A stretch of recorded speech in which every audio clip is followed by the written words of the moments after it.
welcome back. Yes. Season 2, episode 13. We're here with Brandee Downes from the Divine Awakening Center here in Layton, Utah. Yep. So thank you for joining us. Excited to kind of jump in. Mental health professional, and we're excited. I mean, that's kind of what this month is Mental Health Awareness Month. So yeah, it's going to be fun conversation, or maybe it's going to be an interesting one. Yeah. Yeah, potentially. Yeah. She's probably not going to share any of Rob's secrets, unfortunately, guys. It's kind of against the law, I think. What are you talking about? Yeah. Who's Rob? Yeah. He's already mentioned it. Yeah, last episode. That's You're on allowed him. to. Okay. Yeah, exactly. Okay, so let's just jump into our highs and lows. So, Sure. Rob, you know the drill. You're Yep. up. I don't really have a low this week, which is pretty surprising, right? I don't know. I was just trying to think back, actually, the last 2 days and trying to think of an actual low. And there really hasn't been anything that isn't abnormal. Okay. Right. And the ones that are typically normal Right. have been lessened, this week, this Okay. past week. So that's pretty nice. But I would say the high it's been actually a really good weekend. We've been watching my girlfriend's nephew, Yeah. and he's 4, and he's a little bit of a troublemaker, but this past weekend he's been really good. Yeah, you told us last week that he's been peeing yeah, he was- places, and so that was the first thing I asked you today. Was like, did he peeing on the pee in your carpet and house? stuff, and like laughing about it, and just, God, kids are the worst. it's Sorry being a for little all of you ass, guys but- that have them. But he's been really good this week. He had one blowout yesterday. We were down in Salt Lake in What do you mean blowout? He's 4 years old. a blowout, as in like a temper tantrum. Okay, I thought you meant Yeah. like he shit his pants. No. Okay. I was about to ask. Was that what you were going with too? I was like, what let's do talk you about mean? this. I don't My know how bad. old Yeah, kids are when they like stop doing these things or learn how to tie their shoes, but I thought for sure 4 years old was a little old for that kind of blowout. Yeah. But anyways, go Yeah, ahead. probably He had wrong worded. He had a Yeah, my bad. blow up Yeah. temper tantrum? Yeah, he had a temper tantrum. We were at Salt Lake City, the Gateway, and we were walking along because we were going to go to, was it Clark Planetarium? We're going to take him to do that. And Okay. so we stopped by this comic book store because they were giving away free comics. So I was like, well, that's cool. I'll grab some for my son. Yeah. And he wanted to buy something, and we're like, no. So he walked outside, and he's like, don't talk to me. And he runs and stands in this little corner of the, yeah. And then I'm going to start pulling that. yeah, me and Des we stopped talking to him. We just sat down and let him feel his feelings. And then he eventually came over and sat down, and then we kind of coaxed him, be like, hey, let's go see some planets and do that stuff. And then it was cool. But okay. I totally wanted to go over there and just antagonize him a little bit because I don't get to. And I've never really seen him have like a full meltdown. So I was like, oh, let me. And I was thinking You about wanted it. to push his buttons, a I 4-year-old's did, buttons. Got yeah, it. but I didn't. So I just let it cool down, and yeah. So, funny. but it's been a good weekend. I was at Lagoon all day today and with him, and yeah. Did you leave there with a headache? No, but I was on the verge of like, it was pretty packed, so I was like totally sensory overload, and I was kind of like done with it by 2:00. Yeah. But we stayed No until longer than I 4. probably would have made it. Yeah, but it was cool riding rides with him and seeing his joy. What treats did you eat? I didn't eat anything. Actually, I didn't eat anything all day. And you didn't leave there with a headache? Weird. No. That's weird. I mean, I had a cup of coffee, so that was pretty good. Yeah, I just feel like those rides, the older I get, they give me headaches. And then the people. Yeah. And then not eating. Yeah. What a weirdo. When I'm busy, I typically don't eat a lot. Yeah, me either. But like, I mean, you're at Lagoon, you're at an amusement park. Like, where's the Dippin' Dots? Isn't there Zeppy's ice cream? There There's is, but all cinnamon rolls. that shit's like super expensive. So it's like not even worth it. To me, I don't anyways. know about that. Because get you that. can bring in your own cooler. We just forgot to do that. Yeah, that's true. Do you guys get discounted tickets because your son's an employee, right? Well, we got season passes. Oh, nice. Yeah. Nice. Because you go there twice and Yeah, you already it paid pays for it. So, Yeah, yeah. it's fun. So other than that, it was actually a pretty good week. Okay. Yeah. Cool. Yeah. That's good. Yeah. All right, Brandee, what about you? Well, my low was I didn't get to see my son run track because I had to work. And I haven't got to see him all season because he's very bad at communicating when his track meets are. And he'll tell me like, hey, I'm going to have a track meet. It's an hour from now, but takes me an hour and a half to get there. Oh, that's fun. So that was a low, but my husband went and videoed it, and he took 3rd place. So Oh, that's dang. awesome. so he did great. He's Is he junior high or high school? He's high school. Oh, He's a okay. junior in high school. Yeah, junior, because he'll be a senior next year. Oh, fun. Yeah, football. This was the last year, and then he does track. That's fun. Yeah. So, cool. and then my high was the video, and my grandson is at my house right now. Oh. He's 3, and it was fun. Do you like to provoke him? I do not. I have 8 kids, and I prefer not You to have 8 provoke children? them. I do. Wow. That's so many. Yeah. So she's like, anybody that has kids. I'm You like, have a litter of children. I only have 4 at home, though. I have 4 adults. You know. okay. They're pretty launched and doing good. I mean, yeah, you said grandma. That's crazy. I would Yeah. not guessed. You guys that are not watching, she does not look like a grandma at all. So Thank you. I'll take yeah. that. Yeah, that's great. I mean, what a full family that, like, I'm sure there's a lot Yeah. of things happening and love and Yeah. stuff. There's just so many children. Love and tantrums. Yeah, exactly. I'm like, I'm going to try to remain positive in this conversation. It's fun. Are they just here visiting, like your grandson, or they live local? Oh, they live local, Okay. and this was my second overnight sleepover. Oh, that's Oh, wow. awesome. Yeah, I was super excited. Yeah. The first one was last month, Oh, okay. and this is what I was waiting for, so we can, make cookies and do stuff. And Yeah. my youngest boys are 7 and 8, Oh, okay. so he's 3, so they do really well playing together. yeah. Oh, that's So that's cool. very helpful. Oh, wow. Yeah. That's Yep. fun. Yeah. Oh, okay. My highs and lows. I'll go with my lows. Just another icky week of work. I won't get into the details, but it was pretty rough, and I just feel like my mental health is suffering very bad.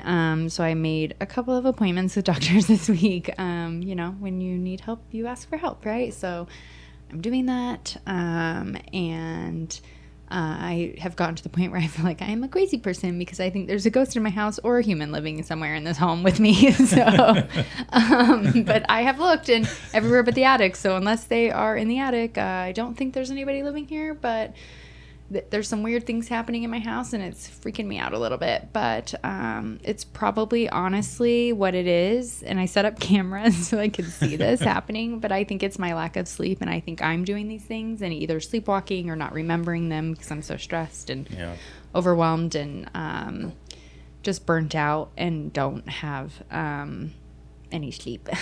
So I can barely think of words right now. So I honestly think it's either me sleepwalking or not remembering, which I have been known to sleepwalk in times of like where I've had stress or when I was really young. But then when I was married last time, I think there was a couple times I just like woke up standing in my laundry room or woke up like pacing the room, or I would have like night terrors. Like I know I also have like a sleep disorder, so I'm sure that's what it is. But some of the stuff that's happening, I'm like, I wouldn't do that awake ever. So I don't know why I would like just naturally do that asleep, you know? Mm-hmm. So it's just weird things. So I've set up cameras because my friends like convinced me to do that, and I didn't want to see what was on the cameras. I was like, I'm good because I feel fine here, except for just things that I can't explain feel icky. Yeah.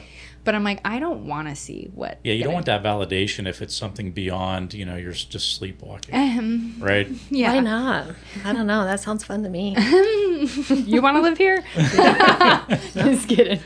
But no, it's fine. I'm sure it's me. Yeah. I'm 100. I'm gonna say you're 90. I'm 99% sure it's me. But yeah, so it's just been like weird. So I'm sure that's just my stress, and that is to me a sign where I need to kind of cool it or relax or learn to say no to things. And I did last night learn to say no to something. I got invited. This is actually quite funny. I got invited to go to a strip club, and I've never done that before. So I was like, I can add it to my 40 before 40 list. And I said no. And I was so proud of myself because I don't usually say no to things if I don't have anything going on. And I was like, I'm going to say no because I need to go to sleep because I have pickleball in the morning. And that's what adults do. Yes. It is 10 p.m. and I am 39 years old. I do not need to leave my home right now for a strip club, nonetheless. So, anyways, I stayed home and I still didn't go to bed till 1. So, but I did like relax. Like I was relaxing, and that I think that's the point, right? And so, And then I had a really good day with friends yesterday. So that was probably my high. Like I needed to catch up with a friend of mine, and she's actually been on the podcast before, Dr. Emily Bullock. And so she was here. And we went and like, we were both had so much to do. So instead of like not being able to hang out, we just ran errands together, and it was like so fun to just do like this little errand date with her. So we did that and we were able to catch up. And then I, went and actually hung out with my friend that passed away a couple weeks ago. I went and hung out with his wife for a few hours yesterday, and her mom's in town, so that was nice. She's from England, and so I actually knew her mom when I lived in England. Yeah. So it's kind of fun to just sit there and chit chat and catch up, and just not talk about anything heavy, but just have like good conversation, and it was really nice. So it was a good day yesterday. And then today's been good. I played pickleball, and then I sat at a coffee shop for a few hours, and got some things done that I've just like pretty much just like writing out, like scheduling my stuff for the week that's coming up, and just making the millions of lists that I have that are in my head. Get this on paper, and I'll never read it again. So I told my friend yesterday, I'm like, just making a list. I've made 5 lists while I've been in the car, and she's like, well, do you go back and look at those? And I was like, no, I don't. I just make new lists, and now that's why I have 328 of them. So anyways, that's how my brain works, guys. So yeah, that was my week. It's been good and bad. And that was the one thing I was gonna say, is I do this little virtual gratitude journal, and I've been doing it for years. I would say probably almost 10 years. And it's just like, I try to capture something on video or a picture every day that's brought me some sort of joy. And I log it in an app called 1 Second every day. It's like 1SE. And then I kind of do like a compilation and like post that. I didn't used to do that, but that's just been something that's kind of happened in the last couple of years that I'll just post out on social media. But I just feel like I had a really hard month and really stressful, and then to like go back and see all these like good moments and good things that happened and things I got to do or people I got to visit with, it was a good reminder that sometimes even when you're living in the shit, there's all this good stuff happening. And I think it's really important that we focus on that and not necessarily all the negative, even if it is weighing on you, because there is so many more positive things that you could be focusing on. And I do really believe like what you focus on comes to you. So if you focus on the negative, if you keep saying, oh, I can't lose weight, you're never going to lose weight. If you are like, oh, I'm really good at losing weight, I can eat really healthy, I love eating healthy, this is so fun, vegetables are so yummy, and who likes alcohol? Not me. Ew, chocolate. I mean, but like, serious talk, whatever. I can't, again, words are hard, but in being serious, why can't I think of the word, guys? I'm having a brain malfunction right now. Anyways, why can't I think of it? It's really hard. All joking aside, that's what I've been wanting to say for the last 30 seconds.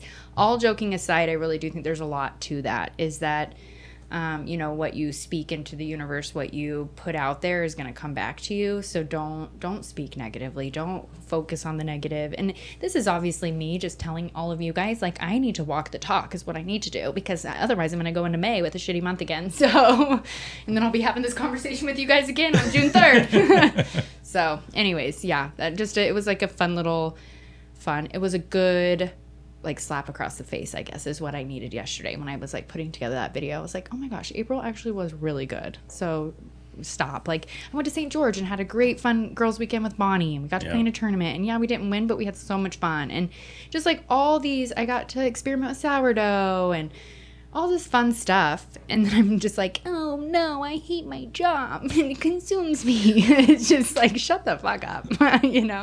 It is tough, though, because I notice I don't focus on the good things that I've accomplished in life or am accomplishing. And you should. I'd never take that, that credit. Right. I don't like credit. I mean, that's more or less a military thing. You don't take credit for the things that you do.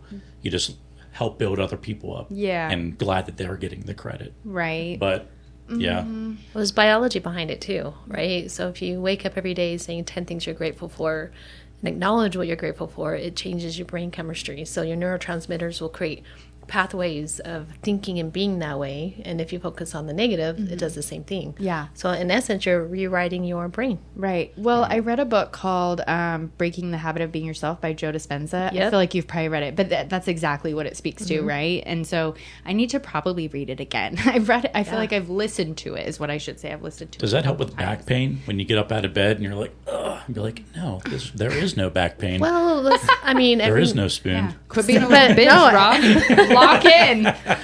Well, it depends on how you're manifesting that. Like, if Yeah. you're going to bed every single night and you're going, I'm going to have back pain when I wake up, you will.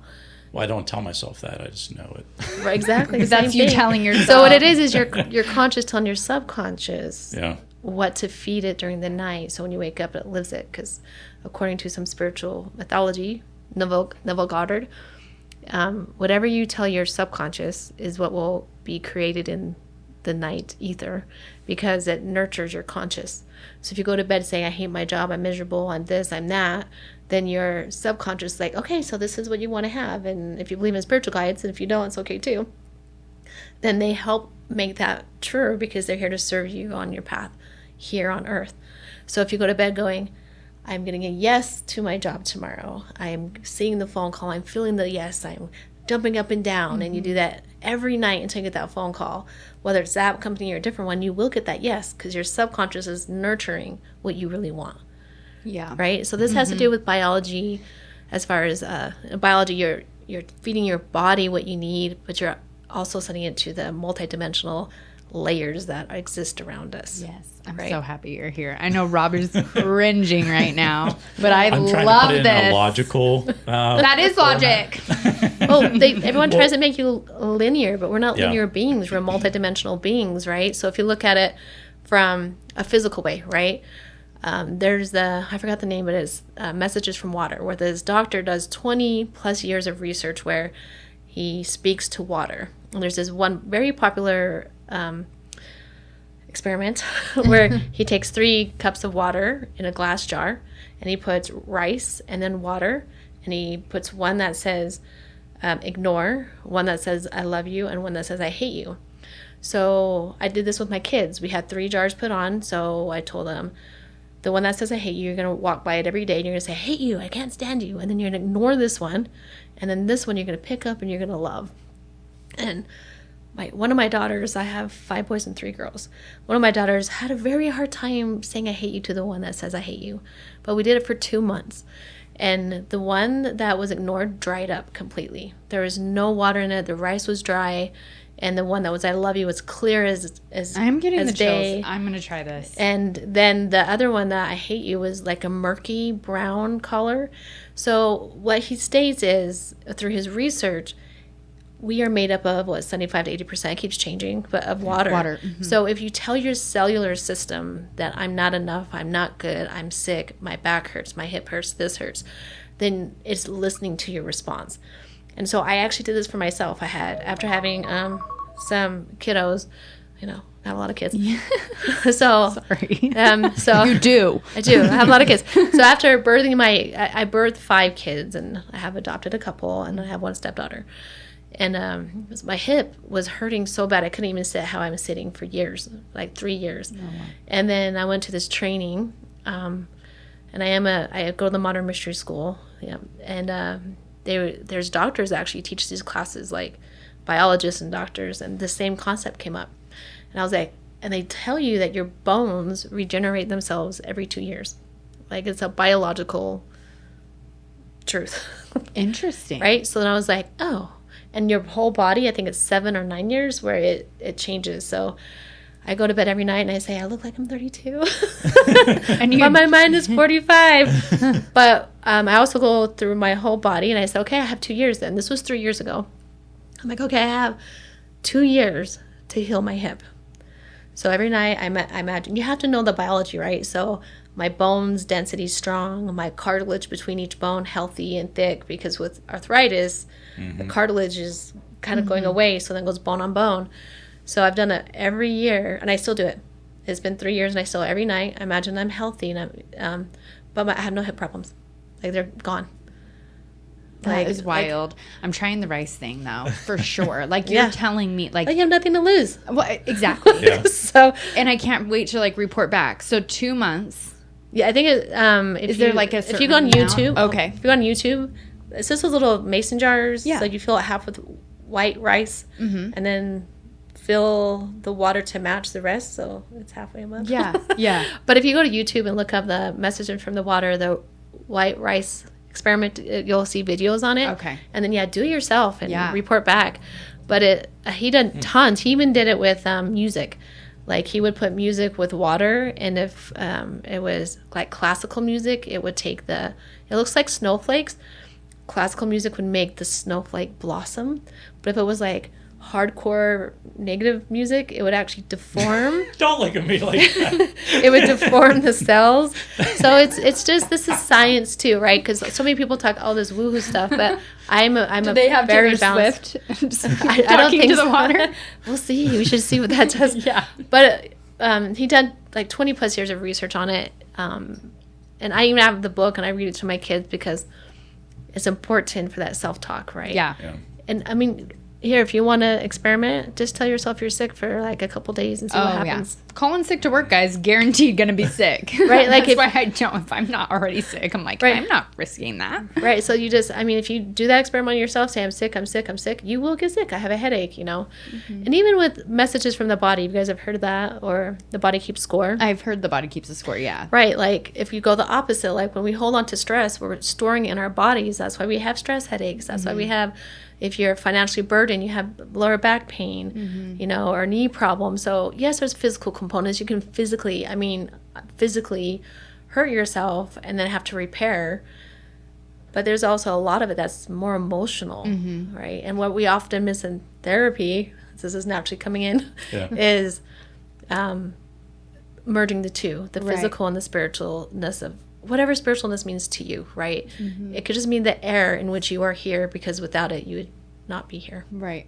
And there's, what do they say? Like there's a lot of, like your hips hold a lot of trauma. So there's a lot of like hip mobility exercises.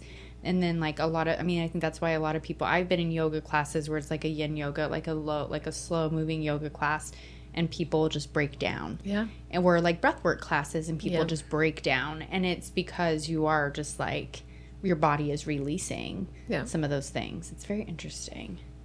I've only broke down once in a breathwork class, and it's because I could hear the girl next to me like wailing, and I just was heartbroken for her. Yeah.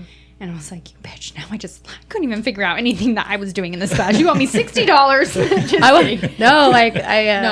Our breath work, they do the screaming and stuff. I do better with the breath work that is more silent movement. Yes. So I have been trying to look for someone who will also do that. We have two amazing practitioners at the center, Ellie and Hillary, that do breath work, and they do screaming and all that, crying and stuff. But I want to find someone who does more of a silent. I know someone who does, and I think that's what this class is supposed to be. Like she doesn't prompt you to scream or yell or like release in that way. This girl, I think, she was so upset, like her body just took over. I mean, like in that breath work, there's, what do they call it? It starts with a T, where you're like, your fingers will kind of like, even like morph almost, like, or they get really tight. It's here. Yeah, it's weird. It's weird. Like you'll be doing breath work, and then all of a sudden, like, it's like an atrophy. Yeah. And I didn't notice that. I noticed, like I wound up like hugging myself, and I like couldn't let go and it was weird. Because I was like sitting there, and I already like usually sleep with like my hands on my stomach, and then I was like laying there, and all of a sudden like I woke up and my hands were like wrapped as tight as they could around me. You were holding it, I mean, both are great. I think it's important that we offer both, because there's there's multiple different types of people, right? So, the body will do what it naturally needs to do, and we're told, this is what I say in therapy, is oftentimes we're told, don't say anything nice unless you have something nice to say. Keep your emotions to yourself, right? Mm-hmm. And then we wonder why couples have a hard time communicating, because you're told, well, I don't want to say anything, I'll hurt his feelings. Right. Because that's what we're taught. Mm-hmm. So the same thing with breath work. We're taught to hold it in, but breath work is telling you to release it, which is, it's not normal, but it is supposed to be. Right. Yeah. It's interesting. Okay, and we got into that before we even really had you kind of like tell us a little bit about yourself and who you are and what you do. So maybe tell us that, and then we can kind of jump more into some of this stuff, because it feels like this is like your passion, and I love it, and I'm so happy you're here. I think I didn't realize it was this much, so I'm excited. Rob's like, great. You want me to go get some crystals for you, Rob, so you can hold on to them? You should get him the amethyst so it could calm him down. I keep that in my car. And then you need tiger's eye, because you do have spirits here. I do have tiger's eye in my room. Yeah, okay. Right on my nightstand. I moved it the other day. I feel like I'm not going to contribute a lot to this conversation. Oh, I think you will. I think you will. Fun. Okay. So what do you want to know? Well, just tell us like what your specialty is, I guess, or what your tell us about your profession so people know, right? Yeah. And know where to find you and what you specialize in, maybe your education background. Like, just tell us about you. I mean, you were prior military, you were prior law enforcement, and those are massive. Let her tell us that. And that music just came on because I was pulling something up from our Instagram with you. Beautiful. On it. So yeah, sorry. No, so I don't know. I believe, this is my spiritual side, I believe that we, our higher selves, get to dictate our purpose here on earth. We do.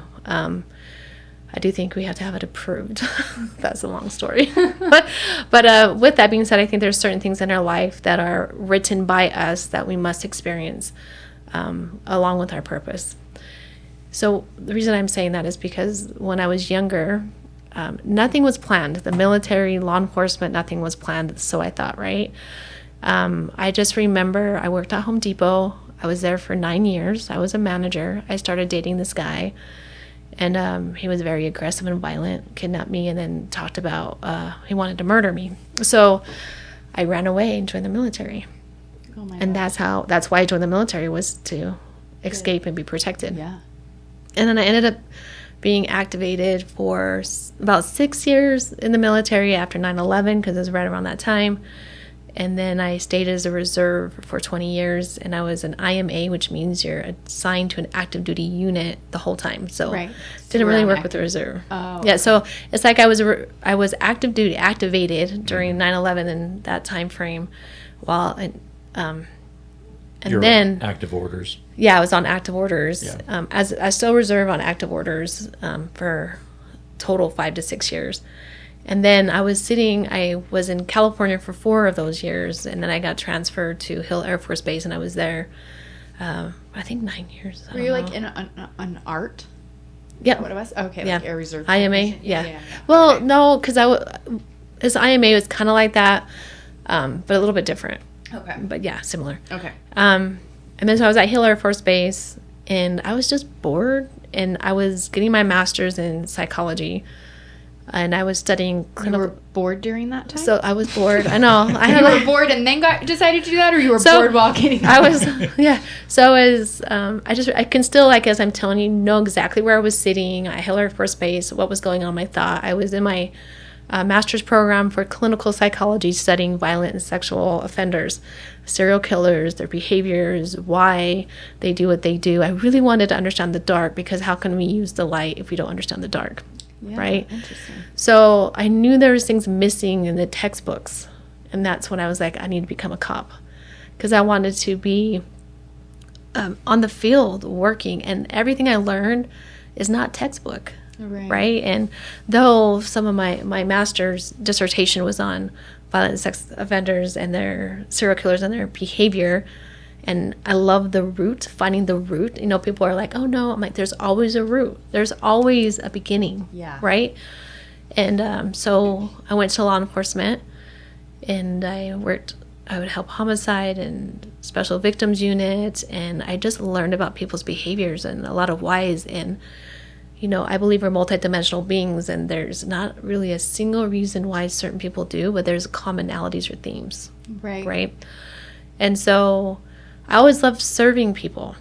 And I still do. I know my purpose is to help people live consciously, you know, not to live subconsciously or on autopilot. Now, granted, we all live on autopilot sometimes, right? Because it's essential, I think, to survive as a human to just watch TV or scroll, or but to what degree does it become dangerous or dark, right? So then that's when I became a law enforcement officer, and I'm still in that line of work, and I decided to open the center, Divine Awakening Center, 2015, but it was kind of a journey where it was by myself, and then I had some team members, and then I went by myself again. So I've been building it for the last 3 years, and it's been amazing. I have a total of 20 people that work under me. Wow. Congratulations. That's an amazing. Amazing team, and it's stressful. Yes, 100% stressful, but I just want people to live consciously, and I just realized I can't do it alone. Like, we need a team and a community to help each other awaken and remember who we are, and to realize that there are things called necessary pain for us to gain experience, and others that are called not necessary. And we do a lot of unnecessary to ourselves and to each other. Like we are currently in the trauma era, right? Yeah. And we've been there for a long time. We have actually moved into Aquarius, which is the healing era, and that was back in 2012, right? And so there's a lot of still people don't want to move; they want to stay, and that's why there's a lot of war and a lot of these other things coming back up heavier than normal, because there's a battle of moving to the healing era. I mean, 5 years ago, I was told by one of my guides that there'll be healing centers opening up everywhere, and here we are 5 years forward. I'm like, damn, look at all these healing centers opening, right? And so there's a battle of wanting to move into the healing era, not necessarily staying in the trauma era. But in order for that to move, we have to stop comparing trauma. Interesting. I like it.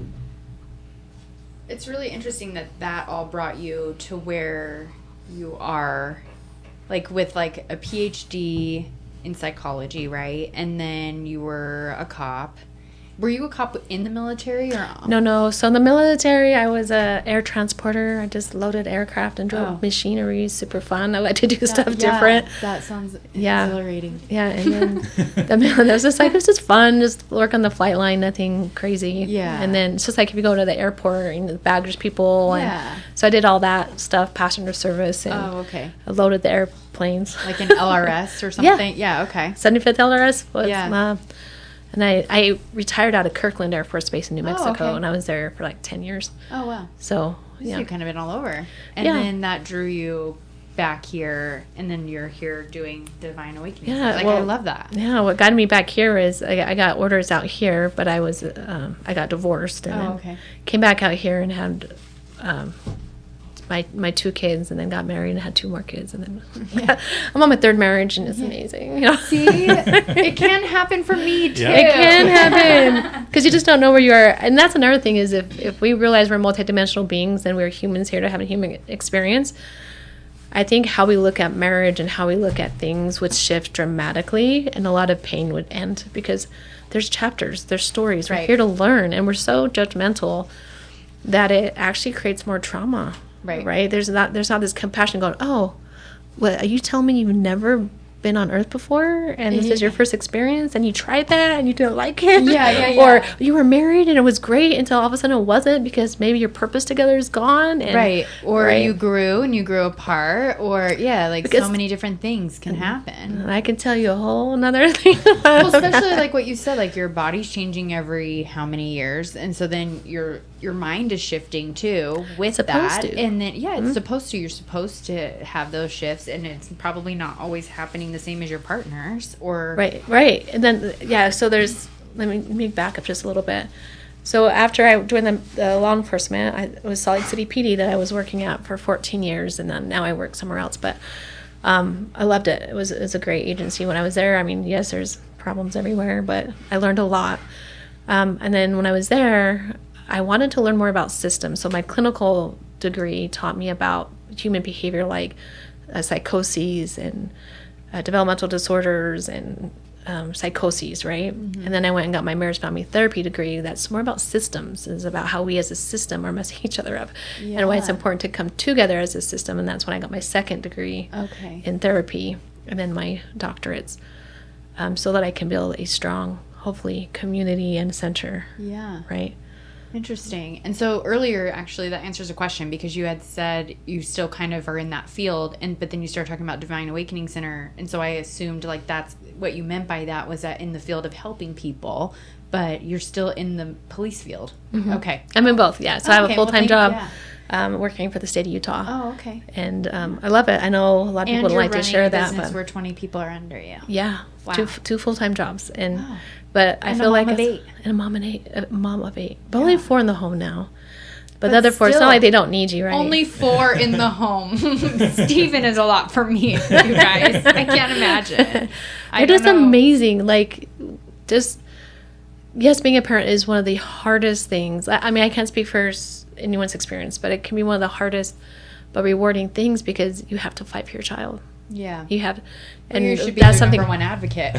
Sorry, I talked in my hands. You're fine. That's something I was going to bring up in one of the questions, if it comes up, but yeah, interesting. Yeah. Well, that's really interesting. Kate, back to the questions then. Yeah. So Rob, let's see. So your time as a police officer, you got to see people really at their worst, and I guess the human nature at its worst. Did that affect the way you treat people, in the sense of during your clinical stuff? I think. Or did that give you a better understanding of how to approach certain things that people were dealing with and stuff like that? It gave me a better understanding. I mean, that was my whole point of going into law enforcement in the first place, was to understand human behavior, right? And so when you look at someone, I remember when I worked for the sex offender registry, right? And they would sit before me and tell me why they did what they did, and just kind of open up. And then that's when you start to realize how many different stories and where the root causes. You know, was it a substance abuse addiction that got them where they needed to be, where they normally wouldn't be if they didn't use a substance? Is it their definition of love and what that means because of what happened to them when they were younger? I mean, there's so many different levels, right? And there's so much judgment about a specific population. And trust you me, I believe in 100% accountability, right? And I believe there are certain populations that may never, for whatever reason, be safe enough to be out on the street. But I also know that if we can catch certain people and behaviors at a certain time, there's a way to shift things, right? But it really taught me to take being an observer of someone's behavior and kind of tracing it back to find out where it began, why it began there. Like, was it a thought process? Is it a behavior? Is it a condition?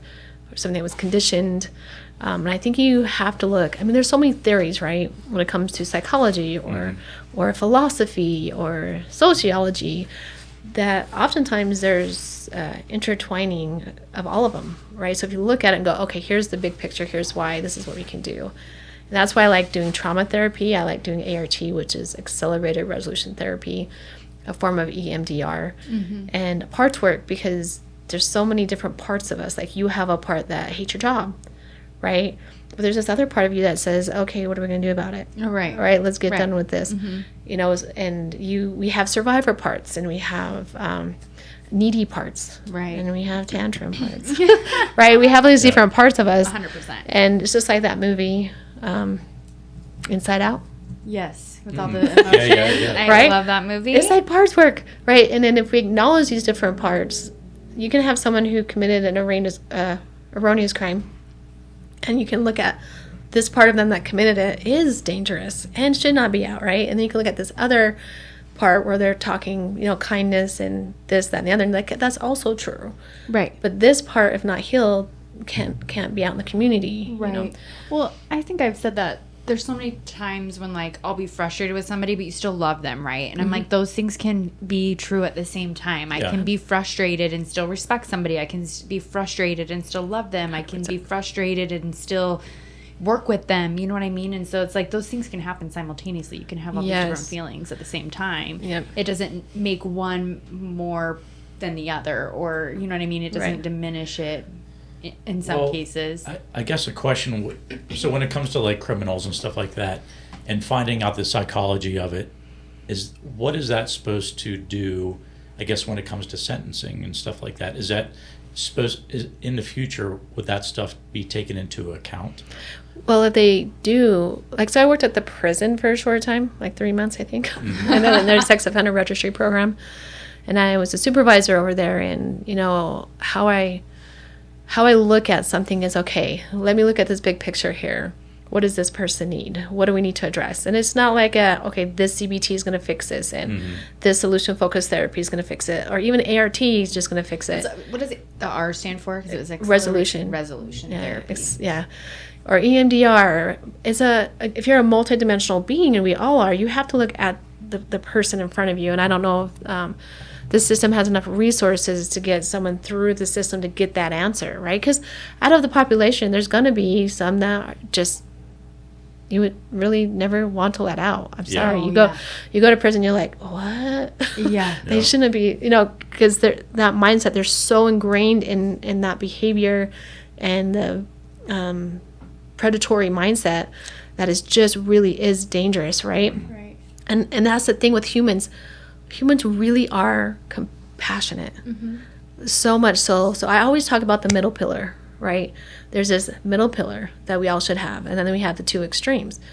So if you want to lock someone away and throw away the key and never give them an opportunity because everyone's the same, and then, we got to let them out because, they're depressed or they have anxiety or because they have this, but they never look at the middle pillar for that person. So then the healing really can never be done because this person needs maybe neurofeedback and some trauma therapy. And if the system isn't going to do trauma therapy because they don't have the resources or the time, or it's not researched enough for them to approve it, then you're just stuck in a system that's like a one-size-fit-all, but that's not how we are, right? How many one-size-fit-all shirts really work? Yeah. Right? They don't. So as much as I would say, that'd be great, because I did try to get on the board of pardons. I applied, and I was like, it'd be so great to get my perspective from law enforcement and my clinical perspective, and I could be able to say, you guys are missing this really, because I would see that in the prison when I worked there. I'm like, can I do this work? And they were so hesitant. I'm like, because this person needs this work. I remember sitting in doing a psych evaluation on a sex offender, and at the beginning of the interview, he's like, no, I don't need help, and by the end he's like, I think you're right. I do, right? Because you can't be afraid to peel back the onion and go, okay, but these are your behaviors. And so often people are afraid to hold someone accountable. Now, yes, you're sending them to prison, but there's a different level of accountability, right? There's emotional, there's physical, there's spiritual accountability, but there's also not being afraid to go deep with the person to find out their whys and what their stories are. And I remember I worked with an offender years and years ago, and it came to them that they realized why their definition of love was so messed up. Interesting. Right? And when they were able to change that and see that, then they were like, oh my gosh, the remorse started coming in. So right now, let's go out of the criminal justice system. Let's just talk about the rampant depression and anxiety amongst youth right now. Yeah. Right? And how often I'll have some youth come into my office and they're living at home for free, and they don't have a purpose, and their parents are like, oh yeah, but they suffer from depression. And so they're enabling them. But what they don't realize they're doing is they're saying to them, you're not worthy. You're not capable. You can't do this. So we're just going to have you just live here for free because you can't afford what's out there, and you can't. And so that person is purposeless. So we don't talk enough about that in therapy is, okay, yeah, you have anxiety, you have depression, but where's the root cause? Like, what's your purpose? What are you doing? We just work jobs, and we work multiple, and there's so many people who are in the wrong jobs. Like, they could just swap. They'd be happy. So happy, yeah. Right? There is a job for everyone. Really, there is. I have to believe that you came here, whether your purpose is to experience just the earth itself, and you never want to believe in other things, or you come to help people live consciously, or make sourdough. But even more than sourdough, like developing communities, because that's another thing in therapy is communities are missing communities. Like the older generation doesn't know how to make friends. Like 55 and older, they come to me and they're like, I don't have any friends, and I'm trying. I can only do so much, but I'm like, okay, I need to start to put together a community for 55 and older, and then youth, because of COVID. they like to communicate through text, and there's no physical communication. So there's a lack of that community. They don't know how to be social. So that also aids into the depression and you guys, anxiety. the answer to this is pickleball. I'm just saying it has helped youth. I've seen it help youth. I've seen it help older people. The answer is always pickleball. Well, my aunt, I never knew this, but my aunt loves pickleball. Well, there you go. Right? I've only played it once, but it was fun. We got to get you out there. I would say that's true, but then again, I'm struggling personally with friendship. Yes. Because people that I play pickleball with, I don't do anything else with them. Yeah. Right? And so, and I'm an oddball as it is anyways, but like I don't have any connections outside of work besides maybe one or two other people.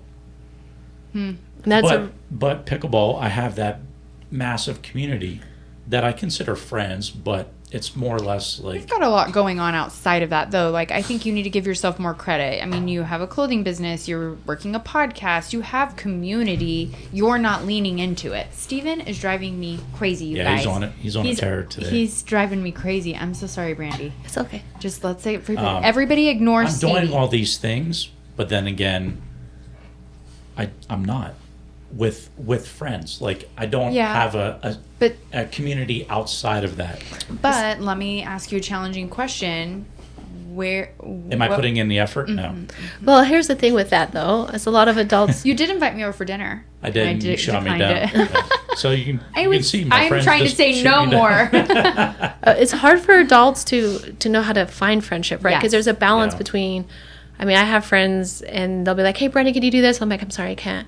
And then they'll get mad because I have to schedule them, and I'm like, "What do you mean they get mad? You're in your 40s. We all have to schedule things, guys. Who's not scheduling things?" Right? I just said I sat at a coffee shop and scheduled out the whole week. Right. So like, it's you talked about.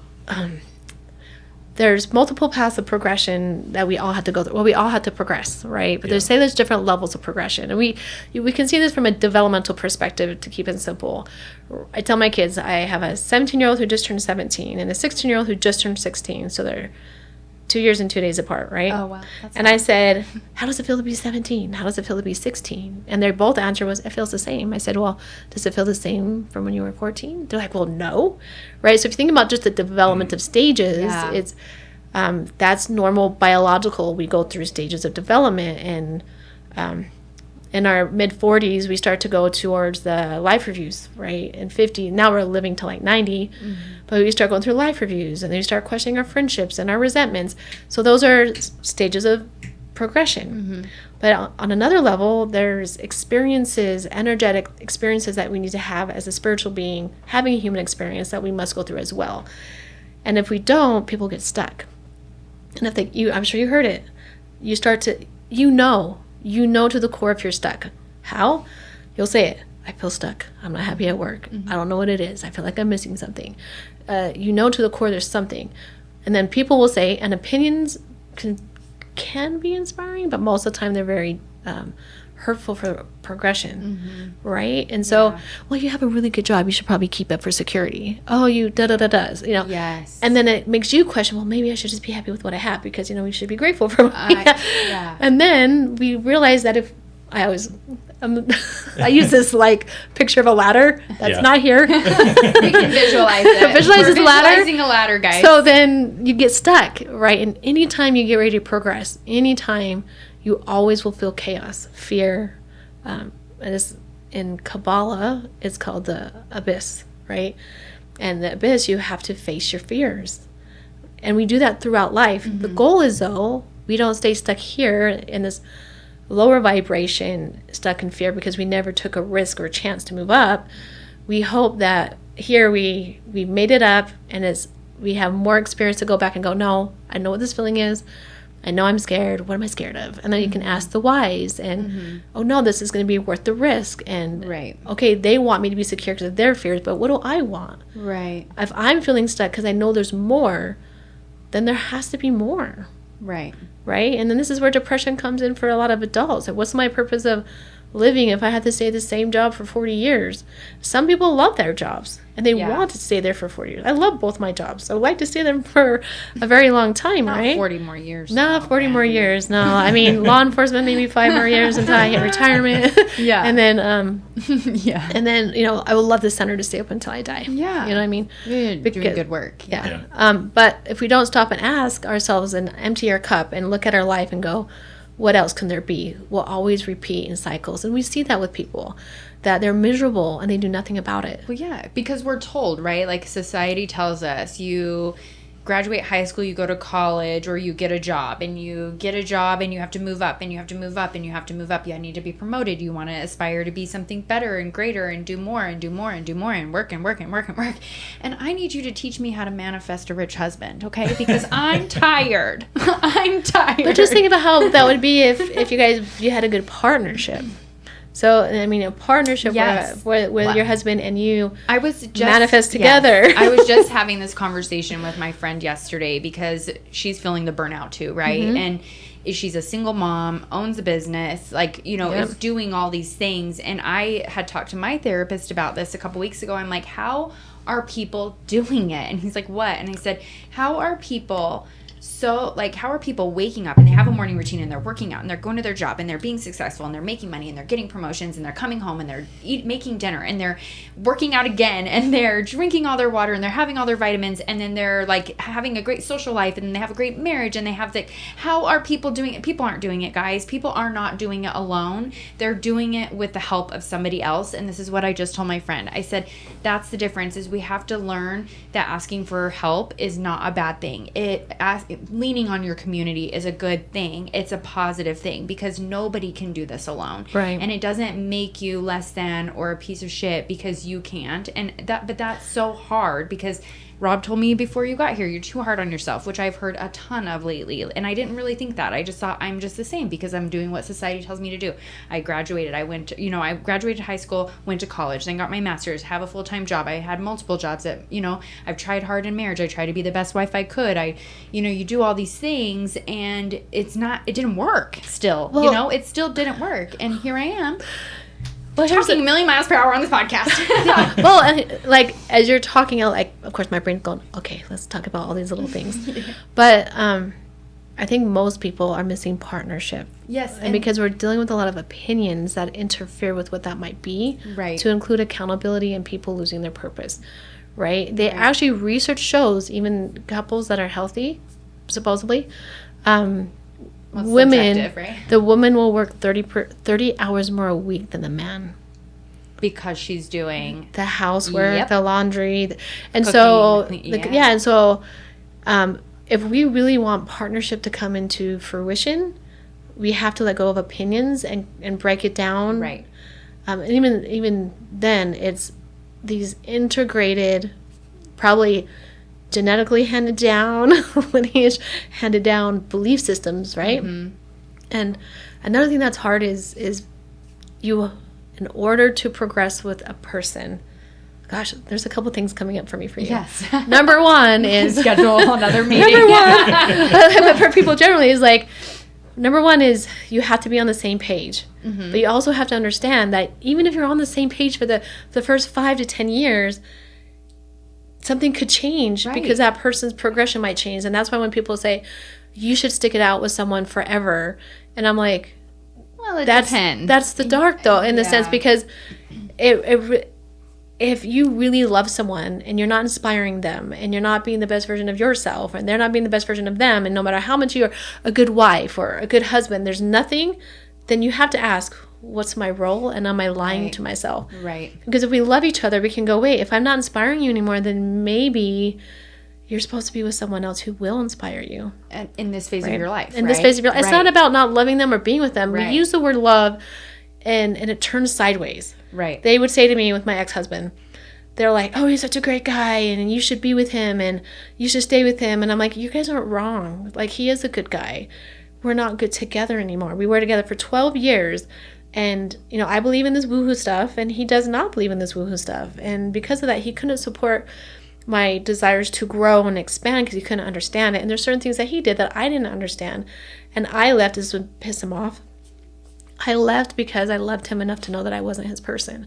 And I think you should love someone enough to know when you're not compatible anymore. Right. And yes, in some theories they'll say, oh, compatibility is not a thing. And I'm like, well, okay, I can get that on one spectrum, but not on another. Yeah. Right. And this is where we go back to progression. I could talk about this for so long because I'm someone who wants to see both sides. So I can see both sides of like sticking it out and working together 100%. and you're a team.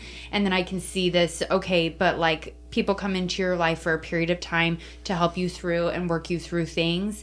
But back to the partnership thing, that's exactly what I was telling a friend of mine. I'm like, you see some of these Instagram influencers and right, people, we see the outside of we see what people want us to see, right? But you do see some of these successful people, or think of your friends or your family that are successful in the way that you hope. At least for me anyways, I see some of these people and they've got someone with them. Yes. They've got a good partnership. They have helped each other. They're working businesses together. They're growing together. And that's what I want. And so I joke about the rich husband thing because that's not who I am. I'm not this person that's just not who I am. I joke about it all the time. But you do need Even my dad was like, Destiny, no, your retirement and blah, blah, blah. You don't want a rich husband. I was like, first of all, Dad, I do. Yes. But second of all, I'm not going to be the person that sits at home and just leeches. My last name's Leach, guys. So I'm not going to be the person that leeches off of them either. Be rich together. Yes, but that's my thing. I'm like, I want to build something with somebody that like flourishes. Mm-hmm. And I think that is so beautiful in a lot of ways, but I think we kill ourselves in a lot of people, and not just women, not just men, people in general. We kill ourselves because society has said, you've got to do this, you've got to 100%. work for this, you've got to, I work for the government. So for years, my aspirations were to be an SCS level. Like after this year, I'm like, I don't even want it. I just want to come to work and do my job. What do you want? Right. And that's my other thing. I'm like, I don't even know what I want. And, the career transition stuff, going back to that, it was, not feeling like I knew what I was doing. And my dad's like, Destiny, because, you put yourself, that's where you grow, is when you're uncomfortable. And I was like, I don't know about this new opportunity that I might have coming this week. I don't know that I can do it. I don't want to feel stupid. I don't want to look stupid. And my dad's like, did you know what you were doing when you went to Afghanistan? I was like, no. Did you know what you were doing when you left the government? No. Did you know what you were doing when you went back to the government, worked at the IRS? No. Did you know what you're doing? Yeah, exactly. But you figure it out and you learn. And every single time that I have taken either like a pay cut or a shift in like switching careers or trying something new, so it's like my career path is done like this, but ultimately it just keeps going up. And so I have to trust that any new move I make is going to here, but it's okay if it doesn't either. Well, the message for you is this that I'm getting very strongly. I'm gonna write it down. Wait. It's on recording. Oh yeah, you can listen to this. Are you kidding me? I don't know how anybody listens to my voice for an hour and a half. Just keep track of the time so you know where to go back to. There you go. The message for you is the reason work is so uncomfortable right now is because it's trying to push you to your next level of existence where you belong. And oftentimes when we are ignoring where our higher self's trying to guide us to, chaos will ensue. Because if you don't make it with a conscious mind, you'll be pushed to it. Interesting. Right? And so that's why it's better to make a conscious decision. Right. And you probably knew a while ago that you wanted something to change, yes, but you kept ignoring it, and because of that, it's really uncomfortable at work now. 100%. Yeah, that's what I mean. I literally have said the words, I'm just going to stick it out and see what happens. I'm going to stick it out and see if it's got to get better. It's got to get better. And that's just fear. Ta-da! Yeah. It didn't. And that's fear, because when you get so complacent, so comfortable somewhere, we fear progression, and that to me can be dark. You know what I mean? We have to take risks to move forward. Right. Why else are we here? Everything you described is the human experience. Right. But we want to assume that it's perfect. That right. You have babies and then you should know how to be a mom. Right. And oh my gosh. you get married and you should know how to be a wife and a husband. Uh-huh. But you don't talk about it. Right. You know? Right. We don't talk about expectations or right. what do you think a wife or a husband should be? Right. And so we just jump in going, okay, well, we should just do this. Yeah. Because this is what I think it's supposed to be. Right. Yeah. This is what TV taught me, or my parents, or my grandparents. It's so true. My daughters were like, we hate you. I was like, why? You're such a bad girl, Mom. And I was like, have you met my mom? And they're like, oh, yeah, I guess you are doing better. And I was like, but I told them, and now they're older. One's going to be 19 soon, and the other one's 21 out of these two girls. And they're like, oh yeah, I guess you don't know. I was like, I don't care how many kids you have. Yes, I have 8 kids. They're all different. Oh, yeah. How I raise them, how I communicate, what their purpose is, what their likes are. Right. You can't parent them all the same. They're different humans. As parents, you're the one that adjusts. So when parents say they should adjust to me, that's to me, that's not good parenting. Right. We adjust. We don't enable. It's really hard, by the way, right? That's one of the hardest things being a parent is, I think, period, parent, therapist, is hold someone accountable because it's not always easy. Oh, yeah. In relationships, right? In relationships. Friendships. Like it's the accountability and setting boundaries thing. I feel like just go hand in hand all the time, right? But yeah, I do feel like that's something that I used to joke around with my parents. I'm like, oh, you love Chelsea more because you're different. Well, of course, her and I are different. 100%. And so why would our parents parent us the same? Like my parents can't. My mom would say mean things or yell at me. She's not going to do that to my sister. My sister would be like, nice try, lady. What did we have for dinner last night? No, but it's true. Yeah. And so it's just like that technique isn't always going to work on the same person. No. Where you're going to get a reaction from me. I'm going to start crying if my mom looked at me the wrong way. I'm like, why don't you love me anymore? And my sister would be like, fuck you. Yeah, but I have a couple that one more time. I have a couple of those. Yeah. I have a couple I just look at and they cry. I'm like, what? That was me. My mom's like, get out of my face with the crying. Yeah. I'm like, okay. Yeah. But you want to know what? Actually, I do want to say something because my sister, she listens to the podcast. She helps clip. I've mentioned that. She's going to love this episode and this talk about career.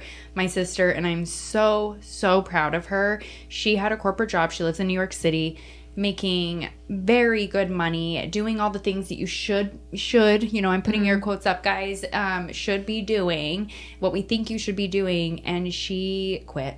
Yeah. She quit a couple months ago, and I'm just so, so proud of her because she's just doing what she wants to do and is following her heart and following what is gonna bring her happiness. And maybe this brings her happiness for the rest of her life, and I hope that it does. But as you mentioned, we're humans and we're gonna change and things are gonna change. So but I'm just so proud because that's such a tough decision. And I remember she called me, and she's 2 hours ahead, and she called me, and it was like, I think it was already 8 or 9 p.m. here. And usually her and I schedule our phone calls because I'm a multitasker, but she is not. So so I could talk on the phone for hours and be, clean my whole house and go grocery shopping and run errands and then come back home. And, she cannot leave her couch while talking to me.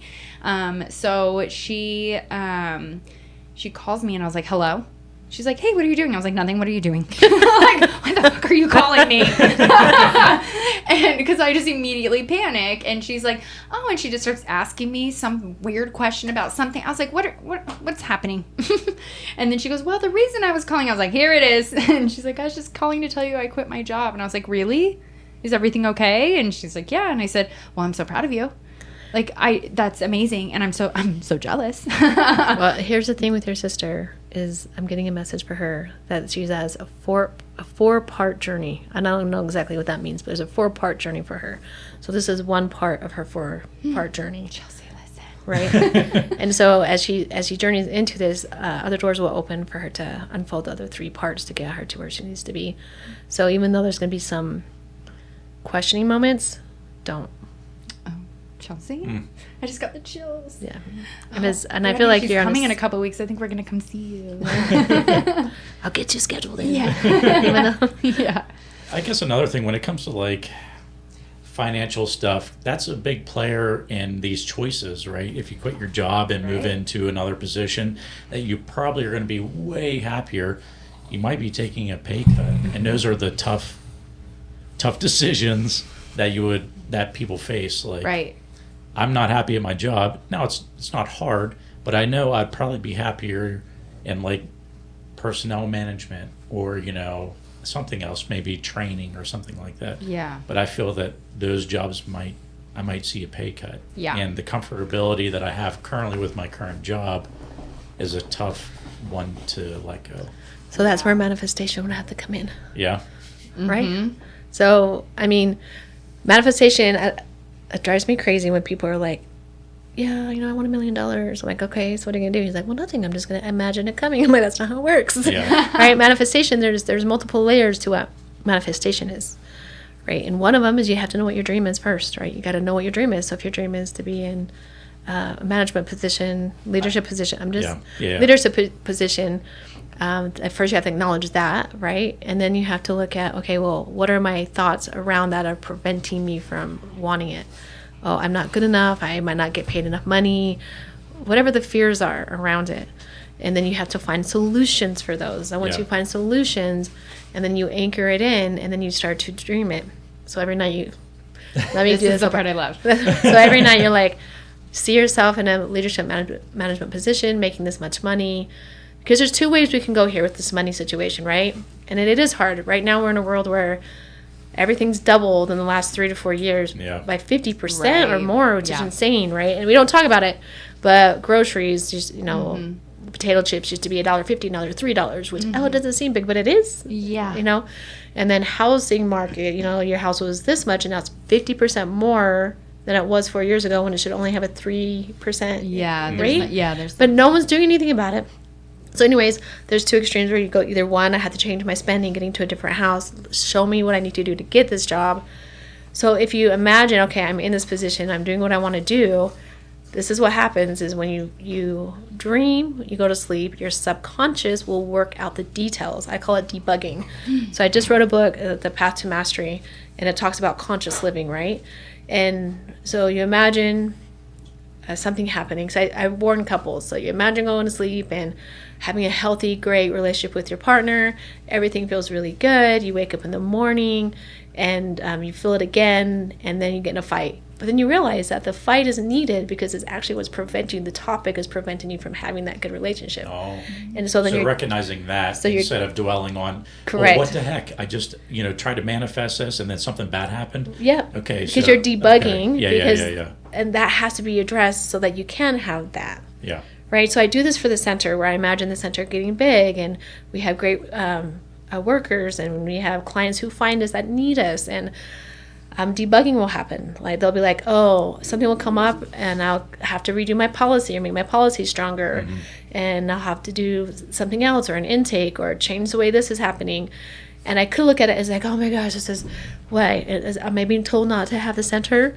But instead I'm like, no, I'm debugging so I can manifest what it's right. So this is with everything. Yeah. So when you want a specific job and you put out it, and then you call a rich husband. Specifically. So then, okay, we'll use that one. For fun.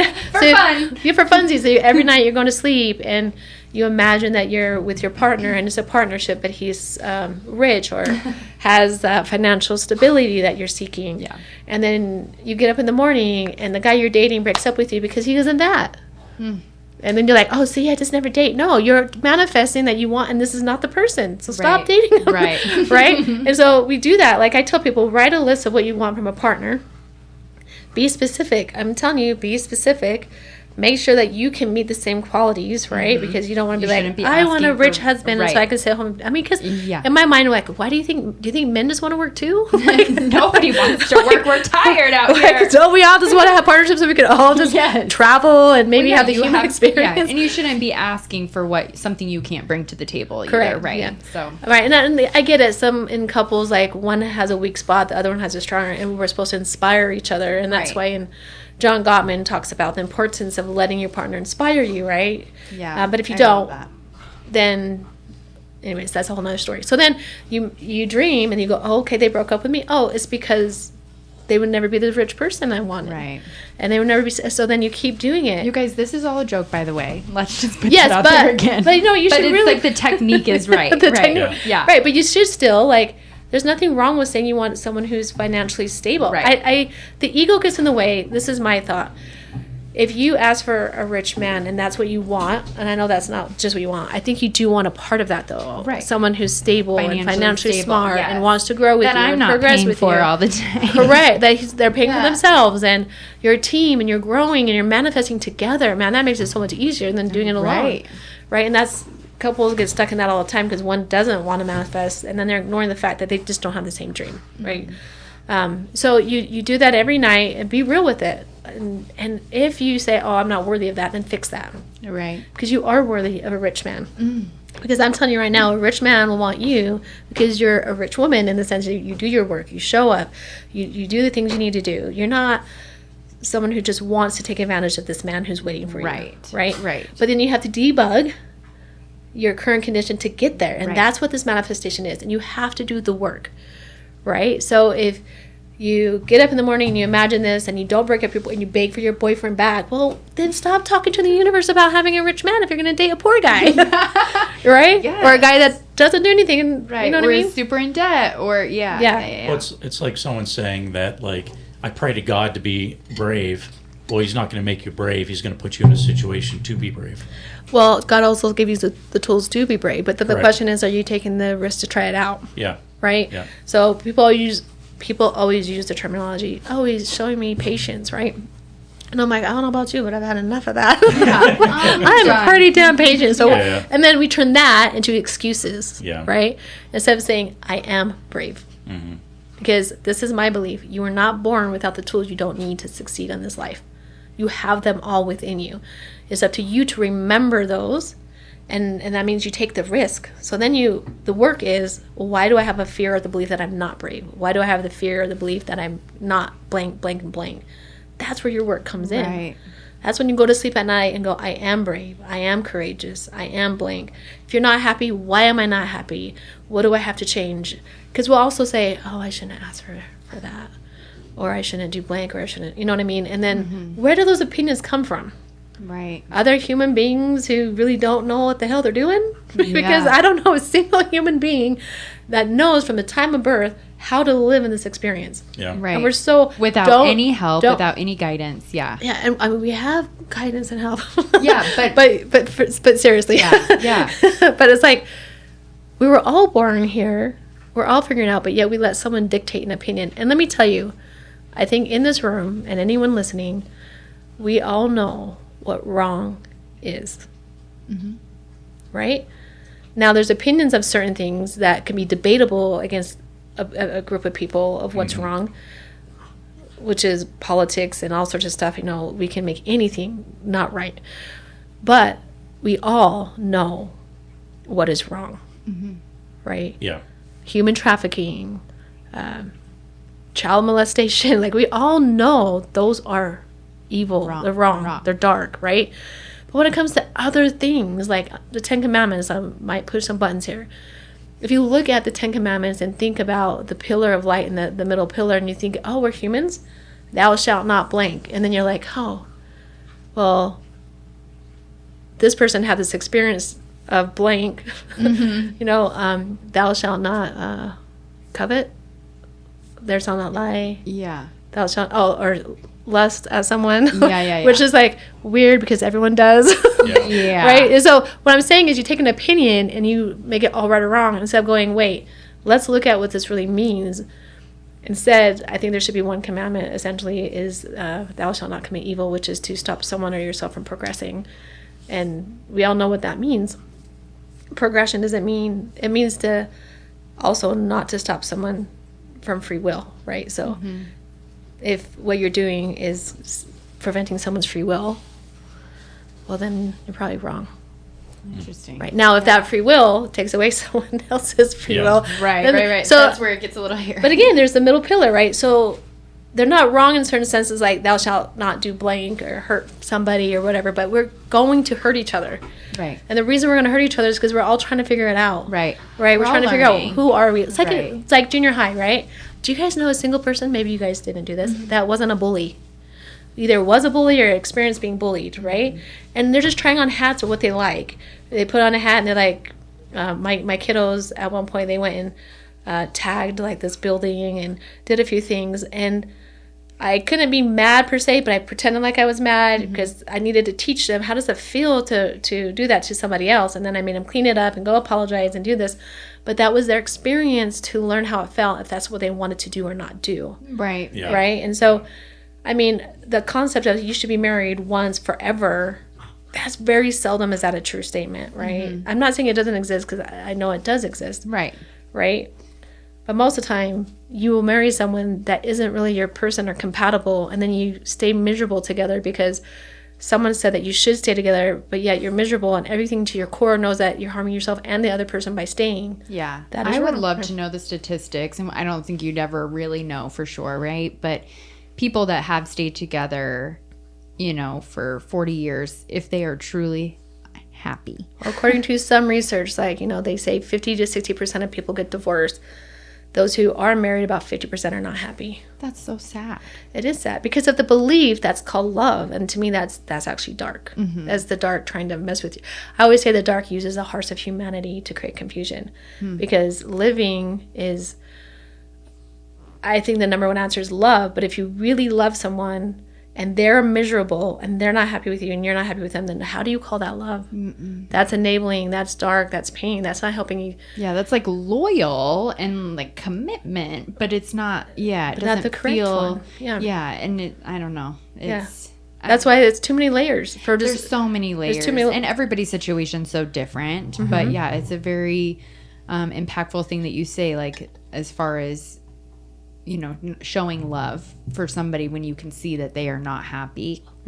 Like, you know, even, and if the person that you're with is not happy, how are you happy? Like, how are you happy in a relationship where the person you're with isn't? And most of the time it's fear.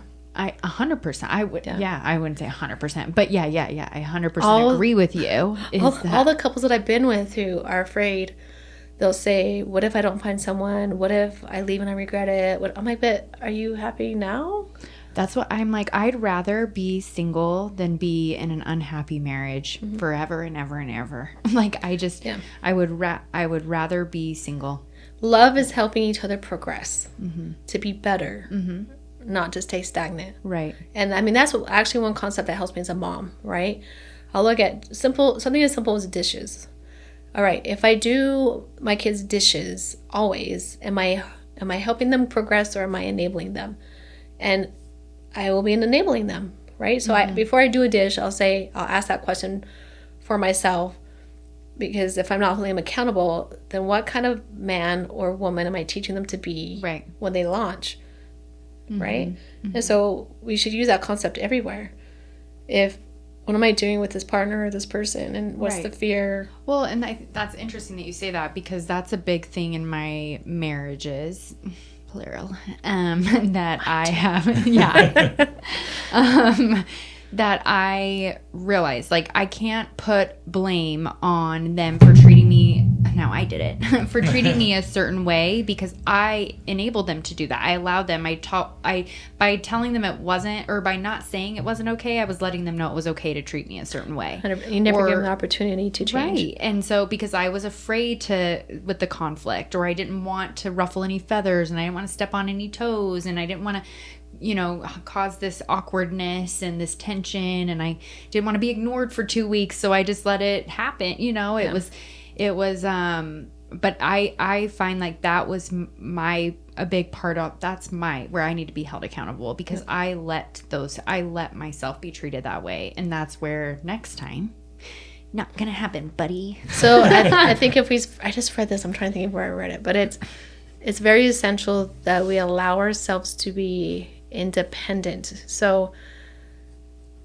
what I mean by that is we're all our own person. There's not going to be anyone here to rescue you, right? Not another person, not another being. Everyone is full. Everyone's complete. You are full. You are complete. You don't need a man or a woman to complete you. Right. But it's really nice to have them here on this journey and help you progress. What happens to a lot of couples, and I'll get this, is they come together because they're so independent, and that's attractive, and you're, oh my gosh, you're so amazing, and you're independent, and you're beautiful, and then all of a sudden you become codependent, right? And it's like, hey honey, what is this chicken done? But if they weren't there, you'd cook the damn chicken. I actually was just telling my dad that the other day. I was like, I wish I had someone here to help me with this ladder. And I was like, but I can do it myself. Yes, but I mean, there are some certain things that, like, I think men and women can do differently. We have to honor that, right?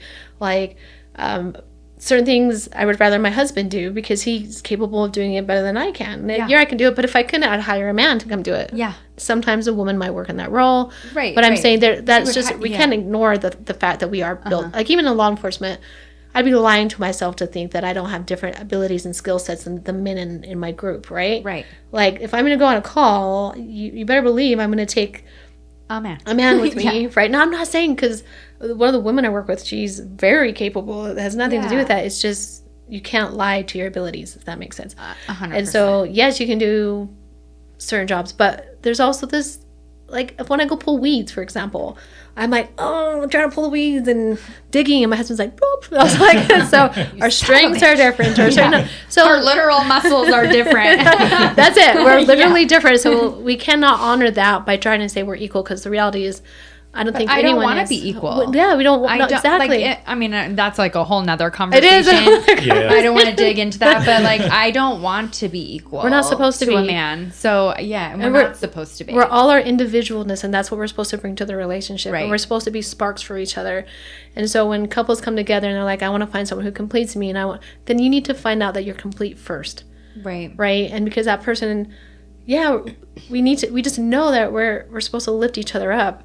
And that's what would be nice of a community, for communities to come together and like pickleball, and help each other, build each other up. So you up. should complete your own shots before you expect your partner to complete your shots. And you guys, that's how we did it. We got pickleball in here a couple of times in this conversation, and we're very proud of ourselves.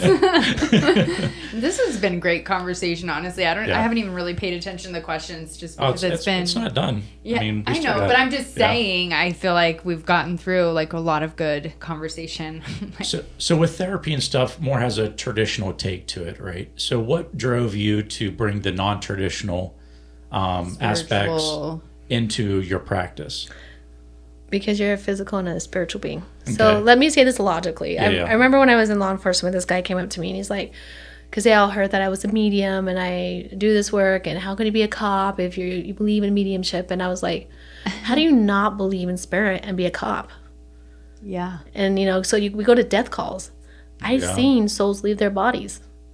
I don't know how you don't. You see the color change. I see a lot more, but I see their color change. I see them leave their body. Science even shows that your weight automatically changes. Sure, I guess it could be breath, but everything is done, but you're not done. And so I just felt like it was a huge missing piece. When I was younger, I was kind of told to be quiet because of my abilities, right? I've seen spirits since I was 4 years old. And I felt weird, right? Because I see them and most people don't. Right. But you all have the ability to, so why aren't you?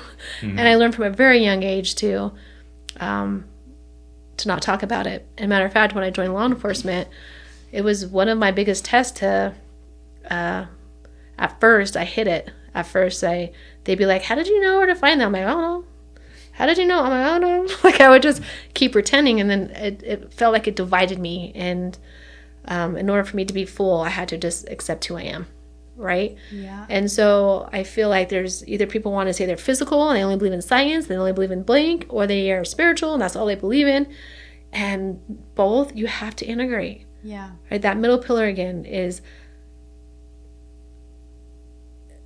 sorry, my brain just saw a lot of things. Fine. So bringing both the physical and the spiritual, because even there'll be a lot of spiritual myths that are proved by science at some point, right? Right. And so we have to integrate both. And I never force my clients to believe in what I believe in or see how I believe, but I am going to challenge the mental, the physical, and the spiritual concepts, because you're missing that part of yourself if you're not, right? I want to go back to something you said, because I think it was really powerful when you said, how can you be fully complete if you don't accept yourself fully, right? Mm-hmm. And I think I just read something the other day that said that, and I think that's huge. You can't really be fully yourself if you're not accepting yourself. Yeah, that's huge. So I just wanted to repeat it so other people zoned in on it. Yeah. And for some people, for some people, like Rob, I think it would be nature, right? Is your connection. We know that plants have, I always joke, because in the woohoo environment. This is fake. I know. I'm like, but in the woohoo, that people, there's some people who'll be vegetarian, and nothing against vegetarians, but I think everything has life. So whether I eat an animal or a plant or a carrot, it all has breath. It all has life to me. And I don't know how through science you can't see that, if that makes sense. Mm-hmm. So how we connect to the vibration, the energy, the source, the great central sun. And so however you want to say it, we all connect some way, We all have some connection, and it's up to you to figure out what that connection is. So if you don't believe in God or vibration, but you do believe in Mother Earth and nature, or just nature, then that could be your spiritual aspect, right? And I don't worry, because you will have an experience at some time in your life to really integrate all that together. But why not do it consciously? Right. I mean, you joke about someone in your home, right? And there's something here, and I'm telling you, there are beings here because they're trying to help you through this transition in your life right now. I'm glad you finished that sentence.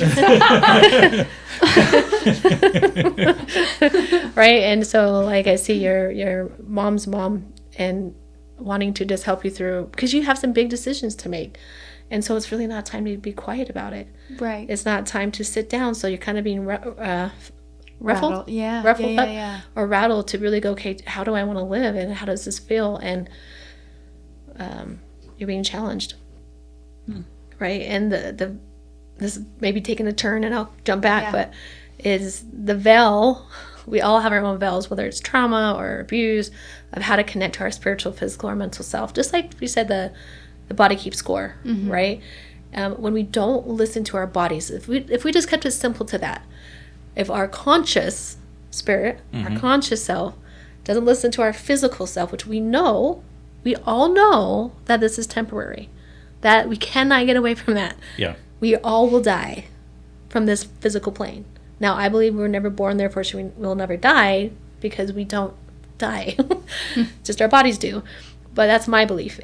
But let's just go back to conscious. So you're sitting there, and all of a sudden you get a stomach ache, right? And your body's trying to tell your conscious something, or the conscious is trying to tell the body something. Right. If you just consciously live, you pause and you go, oh, why do I have a stomach ache all of a sudden?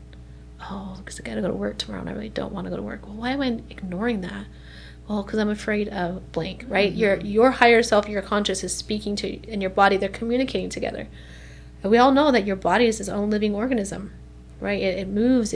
Women, men, men too. I'll call it menopause, but but women as well. I mean, it's never. It's an ongoing thing. But if we listen, our bodies really tell us so much stuff. It tells us when we're exhausted, when we're tired, and it's our conscious and our body. So if we ignore one or the other, you're going to be hurt in one way or the other, whether it's a psychosis or a backache, or a psychosis or a heart attack, or a psychosis or shoulder pain. You know what I mean? So if we start to listen to those and integrate it, then we'll consciously live. Yeah. Right? And to be a conscious living being, you have to listen to yourself physically, emotionally, and spiritually. And that's why I integrate it into the center. Okay. That's good. Yeah. So you think more practices that follow the traditional route, maybe that's something that they're missing, or maybe that's something that's left out of traditional that could potentially help more more people. And you're actually starting to see it more in trainings. They're calling it transpersonal therapy, where they're starting to bring in the spiritual, but there's still a lot of fear. But if you look at Carl Jung, he's one of the foundations of therapy, and he does archetypes, which is all spiritual. He's talking about the different parts of you. Yeah. And he had to, during that era, learn how to put it into logical, because of the era where we're in was very logical, with dismissing that spiritual side, right? You only believed in something outside of yourself, like God, versus the fact that you are God as well. And so if you look at any of the therapists, old school therapists, they were all very spiritual, right? And it's actually starting to come out more and more. I was just going to say, I wonder if that really wasn't, because I feel like Joe Dispenza, I feel like you kind of have like that same, right? Where it's like you have a doctorate degree, but then you also have the spiritual side. And so it's like the spiritual side of the community doesn't really, not in your situation, but I feel like there would be a time when like maybe that spiritual side doesn't really take you seriously because you've got this doctorate, but then your doctorate like community doesn't really take you seriously because you have the spiritual side. And you've woven them together. And I think there was something that I read or maybe, and it wasn't from him, but it was something where I think he struggled because he had these things that were kind of woven together. And I wonder if you've experienced that. Yeah, it's actually another, like when I look back, like, looking back on why I joined the military, there's this logical reason, right? I got to escape this person. And then, military, I want to get into law enforcement. I want to understand human behavior. But there was also a part of me that wanted to prove that I was sane, right? Because if I can work in a very logical place, and I still, to this day, I was talking to one of my coworkers, and she's like, man, you're talking about all this stuff, but you're so logical about it. And I'm like, because TV shows show us as like insane, like, you know, or like looking up at the sky, you know. And my kids sent me this video one time. They sent me this video of this lady. I don't remember what show it was, but she was at a dinner table, and there was a chicken that was in front of her, and she started to squeal. I could feel the chicken's death. And I'm like, and that's how they see people who say they're mediums, right? But yet I can tap into one of my favorite things to do in therapy is be able to tap into certain parts and say, I keep getting this part of you. What happened during this time? This is what I'm getting. But so there's different have parts. Like this deeper connection with your patients, I would think, right? Because of that. I think so. They like to stay with me for a long time. Girl, even after their bodies die. Oh, that's so funny. But sure, like I always wonder, I'm like, what happened? But I would, So messed up. Sorry. But it's true. They're like, Brandee, did I do okay? You're fine. Go to heaven. Go. You don't have to be earthbound. Girl, I didn't schedule you. You can't be here. And that's actually a rule. Right? So it's it was a point where I was like, you know, if I can prove that I'm logical, but it just never stayed away. You know, I was, and my friend wouldn't mind me sharing this. So I was in the military. I was at Kirkland Air Force Base, and I'm talking to my supervisor, and I heard, get up. So I got up, and I said, I'm sorry, I'll be right back. He's like, oh, I know you're weird. So there's and most people, they know, they're fine with it, because I'm a logical enough that they know it wouldn't make sense for otherwise. Yeah. So I get up, and I walk down the hall, and I hear, keep going, stop, turn. And there's my friend standing there, Brandon. And he'll share this story. And they go, he needs your help. And I go to Brandon, and I go, do you want to kill yourself? And he goes, yeah. So he's my best friend now. We've been best friends for like a long time. But it was my able to listen to his guides that helped me find, connect with him. And I went to his promotion ceremony 5-7 years ago, and I just thought he forgot about it. And he told the story in front of everyone. This woman saved my life. She found me and just saved me. Yeah. And so so you're being like the best wingman. The best wingman, right? And I'm humble about it. I've never shared it before. I let him normally share the story, but my point is, no matter where I went, it was integrated, and I felt like it helped me in law enforcement. It helped me in my leadership. It helps me as a therapist. It helps me as a mom. It helps me as a wife. As a friend. As a friend. Now, if you don't listen to it, that's your fault. Right, yeah. I told you. If I bring you a warning and you choose not to listen to it, then I guess you have another lesson you want to go through. Right? Because I also believe that people have to go through, so there's certain things that you just are not supposed to know, so that people can have experiences. Because I've had people call me and say, well, why didn't you tell me so-and-so was going to die? And I was like, I wasn't supposed to tell you, or I would have known. Right? Like, there's like, your time is your time sometimes. Sometimes not so much, but that's a whole other topic. Yeah. But yeah, it really helped integrate that physical world and the spiritual, and made me feel really strong. And when I decided to integrate it, there was a lot of cops that came to me and was like, so I heard that you tell people that you're a medium. And I was like, yeah. You tell people. And then I remember one guy, he drives around the parking lot, and he stops and asks me that question. And I was like, yeah. He's like, oh. So he drives back around and goes, well, what are you picking up on me? You want me home. And sometimes it first comes as a test, but what I really found the reason they came, because there's a lot of people that actually came to me in confidence, right? That they miss their spiritual side. Because when you become law enforcement, you become jaded in a sense, because you have to, when you go to death call and this trauma call and whatever, you kind of have to dissociate so that you can survive the next call. Yeah. Right? And so I actually teach at Post, and I teach on mental health and how to cope with the now, so that you're not carrying all that burden. And part of it, you do have to dissociate. You can't go to a call and revive someone and then process it, and then go to the next call. You got to go to the call, revive the person, and then later go talk to someone to process it, right?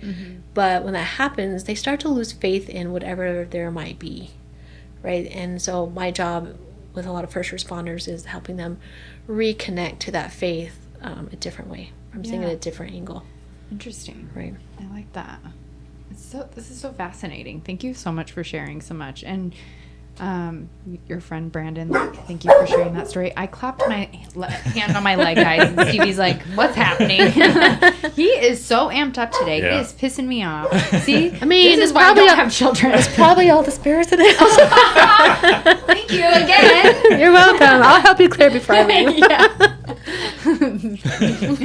Oh my gosh. Yeah, this has been so good. Yeah. I'm like dumbfounded by a lot of this because this is like a, bad girl destiny. I didn't do a lot of research on you before you came here. And I was just telling a friend at work on Friday that I wanted to schedule an appointment with a medium. So this seems like very kismet, and I'm really excited. I'm really super excited, guys. It makes me feel Maybe really you can make Rob a believer. Honestly, I've gone to a medium one time it was 3 years after my mom died, and I wasn't. And I went with my dad and sister, and I was just like very like closed lip about everything. And then just by the end of the appointment, I was like, okay, this lady knows stuff that she should not know. Yep. And it was, it just made me a believer. It's crazy stuff. So, and like you said earlier, you can be a believer and not one at the same time. yeah, it's so, Right. it is like a weird feeling because it seems very, what's the word I want to use? Like voodoo that you shouldn't, but then it's okay to, I don't know.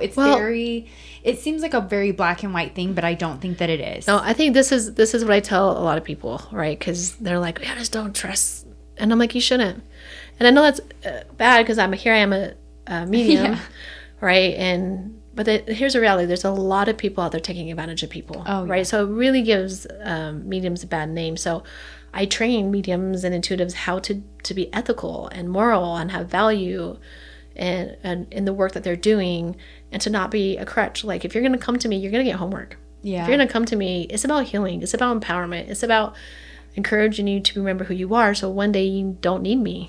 Right? Yeah. And so I have cohorts where I teach groups on people, whether it's for themselves, like to live it consciously and intuitively, if they want to be a practitioner, because there's no programs out there, right? Because most of the time you're born with this. That's why I built the center, by the way. Yeah. It was actually supposed to be called Divine Awakening Center for Healers, because I want people who are healers to have a community so they don't feel alone, because I felt so alone, right? I mean, how many people see dead people? Right. Like, law enforcement would give me a hard time, but they also would believe me because homicide would use me and say, hey, we're stuck here, what do you think? And they would test me. We're not telling you about the case.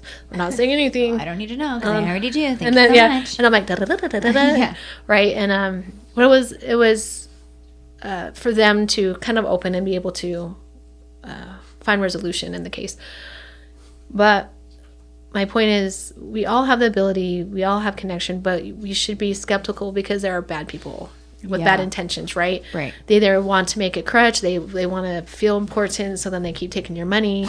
I mean, yes, it's expensive. I'm not cheap when it comes to my readings. Well, I'm cheaper than actually some of the other local readers that are really good. Like, I wouldn't put down any readers. But I'm $150 an hour, and there's a lot of readers that are like $250 an hour, right?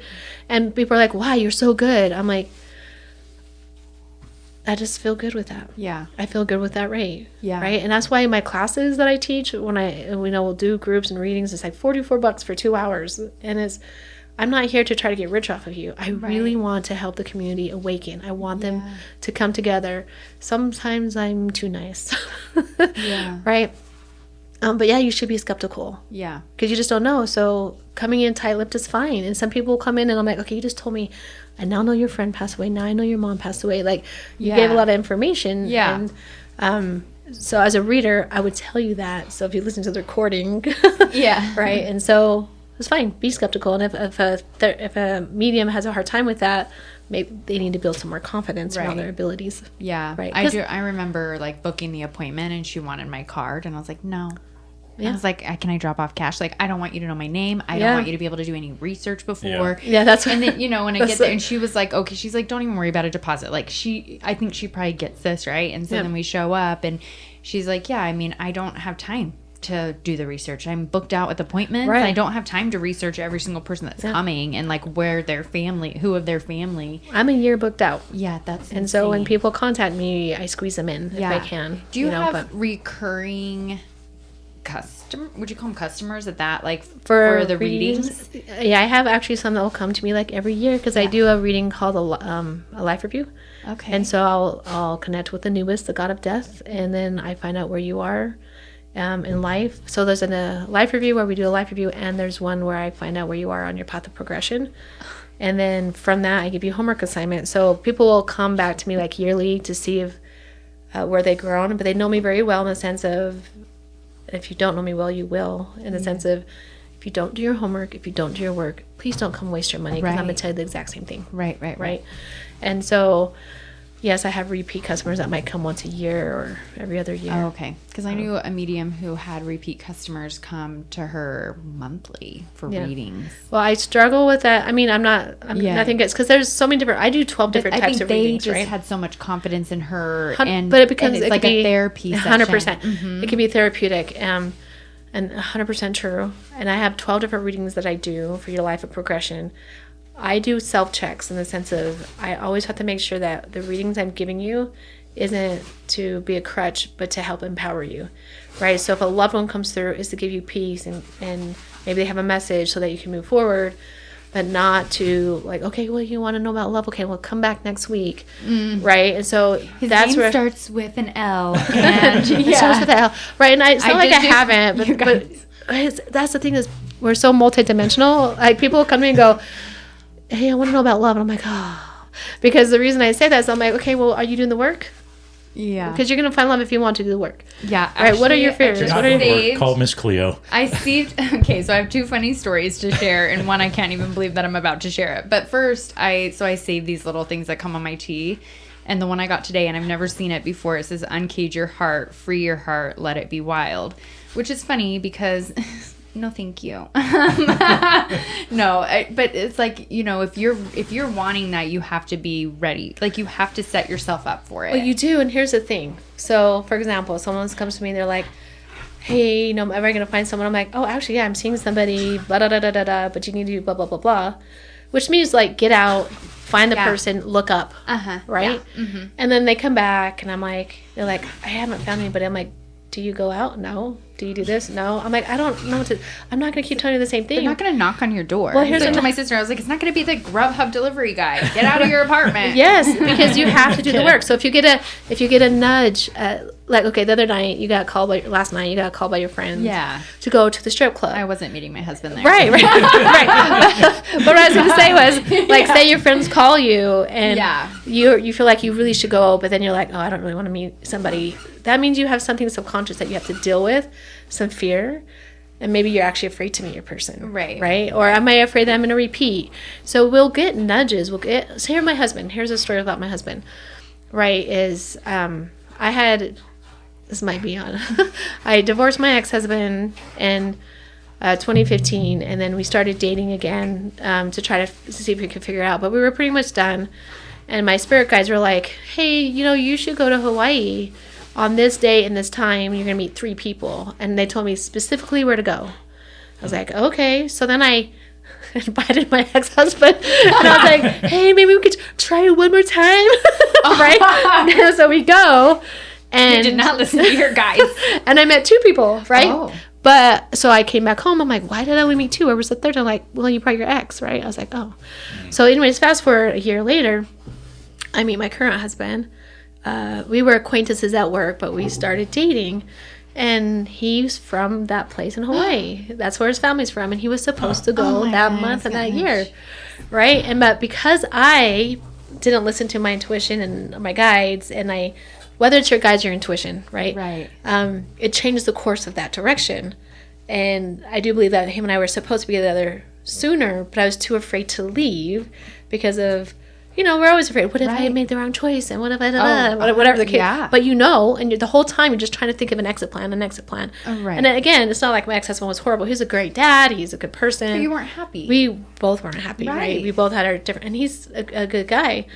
But I didn't listen, and then so it kind of put me on course. I mean, we had kids pretty quickly after they're like, well, because you did that, it pushed you off course for 3 years. We got to hurry and throw you some kids really quick, right? And so that's an example, is we don't listen, and sometimes we got to get back on course. However, let's change this a little bit.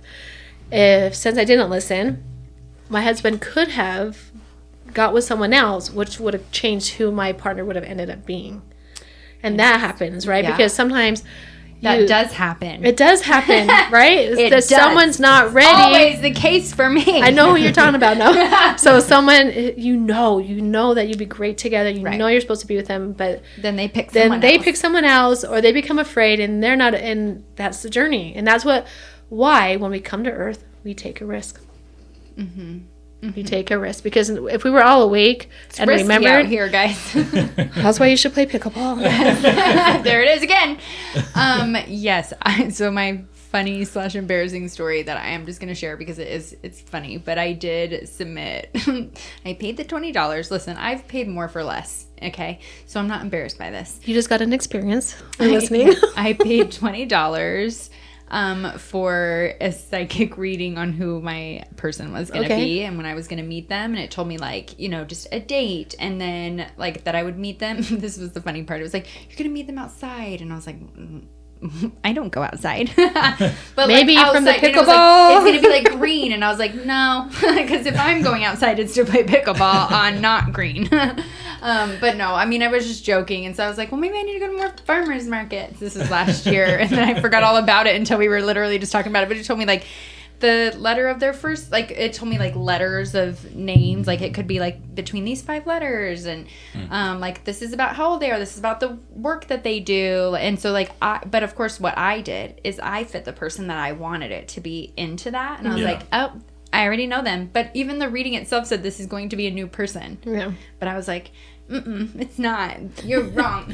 Well, there's something to that, though. Because, listen, I know I'm a very good medium. I trust myself, my abilities, but you know yourself more than I will ever know you. Mm-hmm. And that's why my goal is to empower people. Because even though I can give this reading, if you feel like this person was supposed to be in your life, you're not wrong. Right. However, I could be wrong on how they're supposed to be in my life. Correct. How they're supposed to be in life, because, we have tons of soul partners, not just one, right? But also, we just don't know where they are in their level of progression. Right. My husband is, he's like, yeah, I waited for you. I was like, what? I think this person loves me too much. They just can't handle it. And they're like, I need to wait until my feelings are a little lower. I think that's 100% of what it is. See, I'm checking. I'm doing an ego scan right now. I feel like you're picking on something right. Yeah. I don't know. It's just funny. That little thing was my sister and I did it. Sorry, Chelsea, I just exposed you. But it was it's just fun. It was a fun thing to do and fun thing to have a little hope in for the summer. You know what I mean? Funsy stuff. And I do this for a living, and I'm still skeptical, right? I do this for a living. Funny. You know how they on TikTok or whatever, they'll have it where they're like, they draw the person and looks and I'm like, what do they do? Get the pictures from their picture on their phone and then draw the person they're with the most. So I'm very skeptical of those things. So I like to do people who will do it in person, who, if you're going to draw me a picture of my higher self, I would like to meet you in person. Mm-hmm. So that's my boundary. So when someone says, oh no, I don't do it in person, I just won't do it. And I'm not saying it doesn't work. Right. Right. I do it for a living, but I still know there's fakes. Well, obviously, this was some weird. I mean, this person doesn't know me from Adam. I just paid an Etsy fee. You know what I mean? And it could be something from an IA generated thing, 100%. But it could be true too. Because I haven't been off on certain things. The one thing is time, because that time and our time is different. Yeah. So I might be my sister. She got pregnant. I was like, oh, you're gonna get pregnant in February. So February came and she didn't get pregnant. She had the baby in February. Oh, right. So it was just something. So sometimes, because I call it charades, right? You're getting, and the more I do it, the stronger my communion is. So it's not as muffled. Yeah. But you're just like your charades. Like, I don't know, I'm seeing a father figure. Yeah. And this is where I'm seeing it. And this is what it looks like. And some people are Yeah. like, oh, that's fake. I'm like, no, because I know it's a father figure. And I know this is what they look like. Oh, let me separate them. Yeah. But it's really, you're still working between, it's like having someone in the other room. And if you don't practice your abilities, you're really literally trying to see them through the wall. So the more you practice, then it becomes like a lighter and lighter. Yeah. And then Okay. listening and hearing. So Interesting. that's why if someone, I do have some people, a group of people who have come to me, not like a group, but individually. Yeah. I've had people come because their experiences were so horrible. They wanted me to fix it. And so I never will down another reader. Right. Because I just feel like they might not be trained. Right. So then I'll say, well, let me go deeper into what they might have been picking up on. Right. And that's why I have classes to teach, because I want them to be trained. Yeah, you've got your hands full. Like, you're also teaching and you do stuff for posts. And yeah, like, I can't, this is wild. You're one of the people I was talking to my therapist about. So you must have a very good support. Yeah. You know what I mean? I just feel like, I mean, you've probably got great people that work for you, with you, help you. Like, you know what I mean? Like, It took me a while to allow that to happen. Right. But I do have a great support system. yeah. I just, Even my kids believe me now. isn't that funny? My daughter's like, oh, Mom, my friend wants a reading. when years ago, she was like, you're crazy. That's so funny. Yeah. Awesome. So why is there a massive stigma for men to go to therapy, or even men conceptualizing the idea of a higher self and things like that? Well, Because I'm assuming the majority of your clients at the practice itself or the center itself are more so women than men. yes. Yeah. Yes. And even in the field of readers and energy workers, there's a lot more female. But let's think of just for a moment about biology. Right, is men and women are different. Men are the protectors, and I'm not saying women can protect, Right. You Yeah. know, but when yes, I men. exactly. So here's a spiritual concept. Women are very powerful. I'm not saying men aren't. So let's listen for a second. But we're more. Women are very not more. You almost got me there. Women are very powerful. They have this very nurturing, intuitive side, right? And a man, a masculine energy. I'm going to talk feminine and masculine versus men and women. That's what I like too.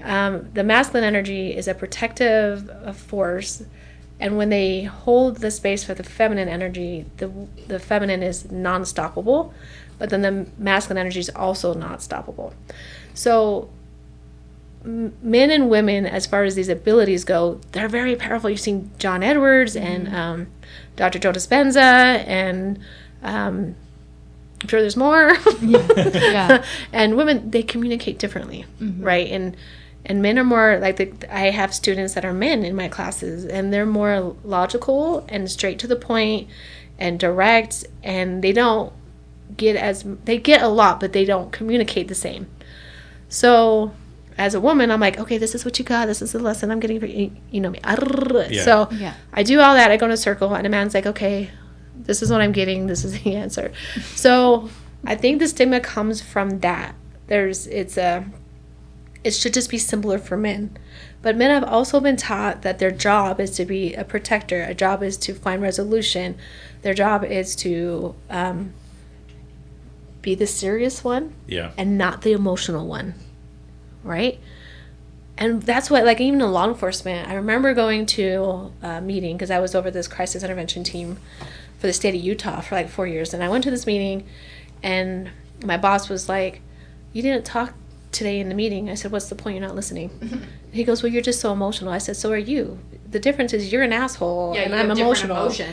Right. It's just you're more direct, right? So what I might call a higher self, you might call your intuition or your gut feeling. Okay. Right?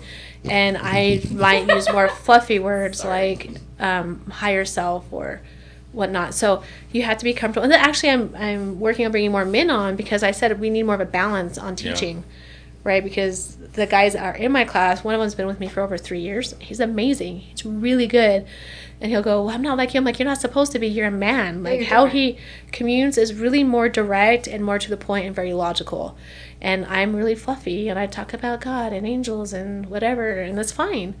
None's wrong. So I think language is a big barrier between that, and also that men are taught a lot not to have needs.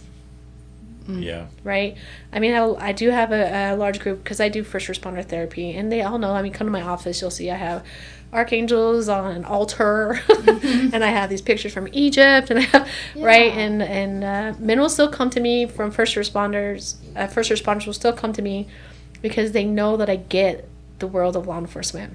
Yeah. And I can talk really logical to them and not bring up these things, but they're also very interested in it.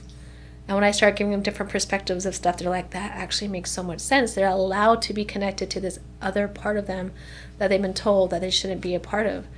Like, we talk about mom's intuition all the time. Do we talk about the dad's intuition? No. Right? And so I think it's about social media. I think it's about men are supposed to work and do this. Women are supposed to be the nurturers. When in spiritual mythology, men are 70% masculine and 30% feminine, and a woman is 70% feminine and 3%. This is not biology. We're talking about energy, right? And so that means it's actually a lot easier for a woman to step into the masculine energy and be a protector and show up and survive than it is for a man to step into the nurturing. Though each have both sides. Yeah. Right? And then together you would equal 100% of that experience. But did it answer your question? Yeah, it did. And it makes sense.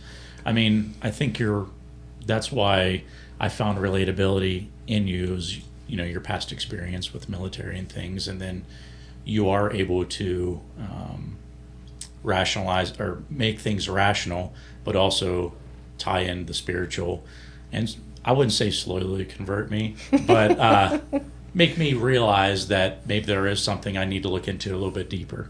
There's more. Yeah, there is more. Yeah.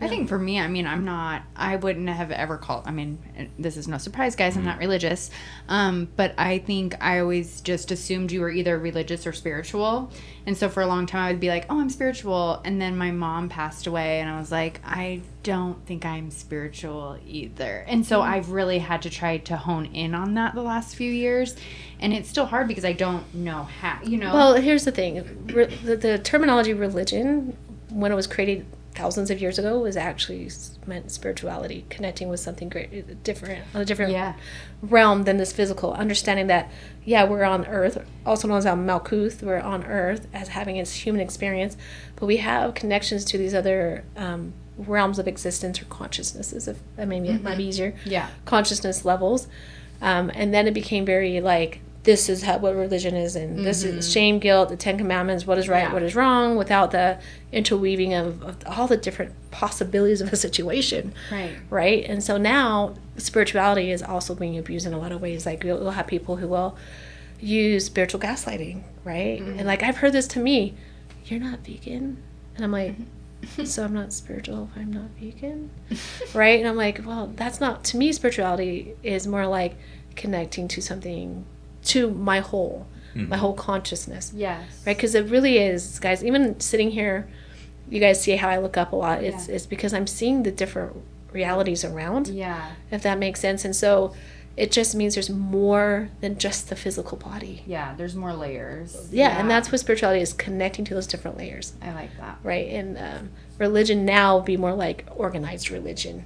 Right? And you can be spiritual and organized in religion, but if we start to make a rule, there are certain rules, of course, with anything, right? But like rules of engagement. Right? Like so or like don't violate someone's free will. Right? That should be a commandment. Don't violate someone's free will. And we all know that you don't have free will under certain ages. Like, sorry, my brain goes cop. It goes from spirituality to cop. But I forgot I was going.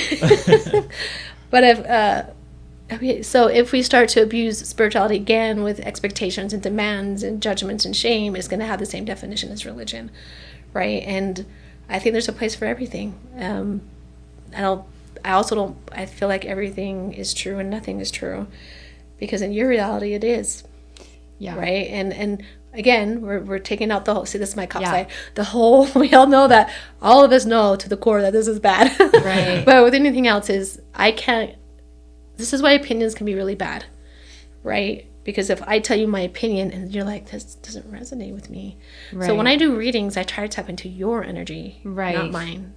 Your connection, not mine. And I have to keep my opinion as close as I can out of it. Right. right? And I try to become like in therapy, I try to become an educator. Of course, I have opinions of what I see from my experience, but I also say, you know, do your own research, verify and check, trust me, but also verify and what resonates with you and what doesn't. And if something doesn't resonate with you, is there a block, or is there something going on, or is there a different answer?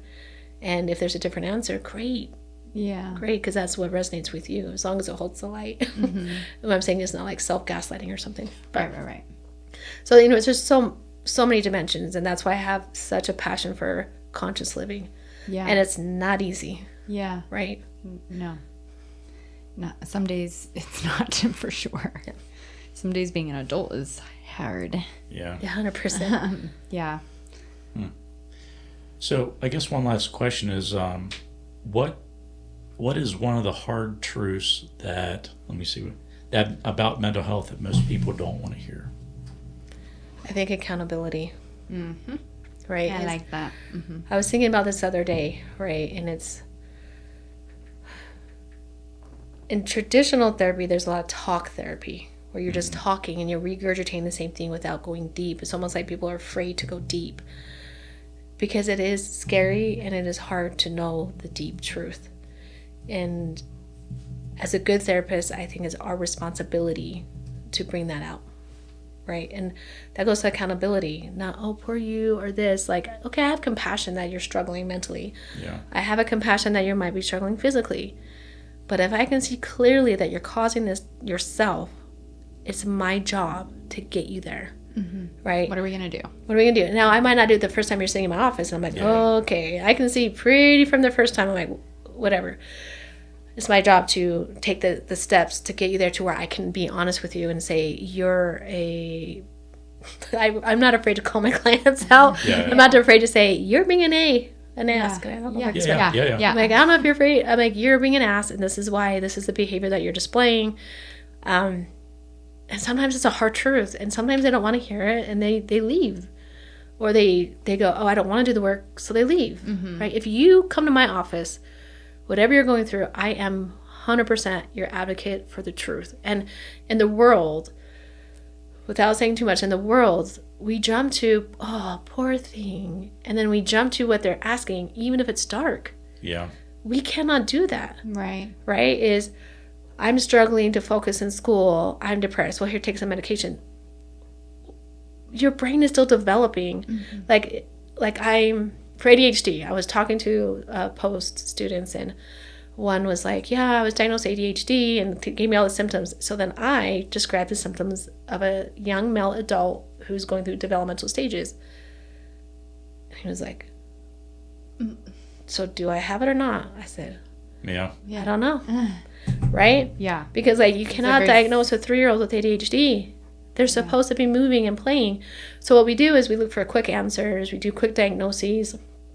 And then we don't hold them accountable because we're afraid that it might push them or make them mad or make them more depressed. But the reality is, like, that's why they're seeing us, is because they are lost. We need to help them be found.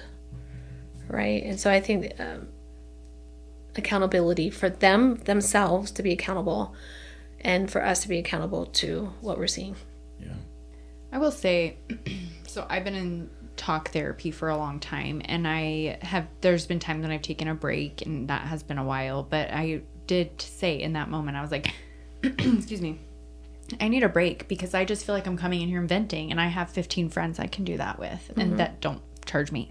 Yeah. I just feel like I'm coming in here to bitch, and I don't want that. I need more, but I was going through a season in my life where I needed that safe space to do that too. And so it was just this like push and pull on, should I be here or not? And I'm glad that I stuck with it. I mean, there were times when I had to take a break. It was never that long, but I mean, I go pretty religiously every 2 weeks, and I leave there, and I've, done homework, and then I leave there. I think for years he's been telling me to meditate. And I try it. Meditate is so hard, you guys. It's so hard. And it shouldn't be. And this is where I'm holding myself accountable. I don't make the time. It's not hard. You sit there, you do it. You set aside the time, you do it. But guess what? In my mind, I'm like, but I've got 15 other freaking things I could be doing. But it also depends. Like, there's something very, very important about stillness meditation, but it also depends on if you're a clairsentient, a clairvoyant, a clairaudience. So, for example, if you're a clairsentient where you feel a lot of things, which I feel like you are, like you feel things, movement would be better for you, like Tai Chi, Qigong. And when you're doing those things, that's when your meditation steps in. Right. When you're doing the breath work and the movements. That's really interesting because I have said that like sourdough, I've gotten really into sourdough this last year, and I have said how therapeutic it is. And I do feel like when I'm doing, and you know, my sourdough girlies will know, it's like when you're doing stretch and folds, I'm like, this is like very meditative. And as long as I'm not distracted by other things, I do feel like I don't know, I do feel like it's a sense of it. Or I've done like walking meditations. And so it's very interesting that you say that, because I do feel like though if I'm moving, I'm less distracted by the things that are going on in my brain than when I'm sitting there. And then I'm like, oh, I have grocery list. And I know like those things pop into everybody's head when they're meditating, right? You just got this noise that comes in and you're supposed to be like, okay, thank you so much for coming. Goodbye now. And I'm going to continue meditating. But it doesn't work like that for me. Yeah, it does with practice. I used to be the same way. Yeah. You know, through practice, I started challenging myself with 3-minute meditations. Yeah. This was years ago. And then I would just do it for 3 minutes. And then I was like, wow, I got a lot of information. Yeah. Right. But I know it sounds funny, but my guides will tell me how I'm going to meditate depending on what information I need to get. Right. So sometimes they're like, okay, you're like, I'll be at the gym and I'll do stairs and I'm meditating. My eyes closed. I'm doing the stairs. And people are like, how do you do that? My husband's like, babe, you've been on there for a while. I was like, oh, I got to come back. Okay. Right. Or it's sitting in the sauna. Yeah. Right. And closing my eyes and I got to get some earplugs. Yeah. But sitting in the sauna, or when I'm driving my car and they're like, oh, you meditate when you're driving? Okay. So meditation is like when Buddhas and monks meditate. They say they meditate all day. Well, actually, they're chit-chattering in their brain. They finally get to a silence. They finally get the answer, and then they drop it in. So Buddha always says that meditation is about both. It's about accepting your chattering mind, getting to a stillness, and then bringing the answer down so that you can answer the chattering mind. Does that make sense? Like that makes perfect sense to me. We're humans, so therefore we're supposed to be working. And according to Neville Goddard, working means that we should be in our heads, not out of our heads. So how often do you hear, get out of your head? But if we're here to have experiences, then we need to work through things in our head to get to the solution, which would be the Sabbath days when you get to the place of rest. When you finally get an answer, you're like, oh my gosh, that took me 6 weeks. But here, finally I got an answer. Yeah. And you're like, I'm not obsessed about it anymore. Versus thinking about it, trying to push it out, thinking about it, trying to push it out. You know what I mean? Yeah. And so you can use meditation as a way to work through it. Like people like, write down the list. Okay. That helps when I'm not sleeping. If I can't sleep and I'm thinking, so I write it down. But in meditation, sure, I can answer that.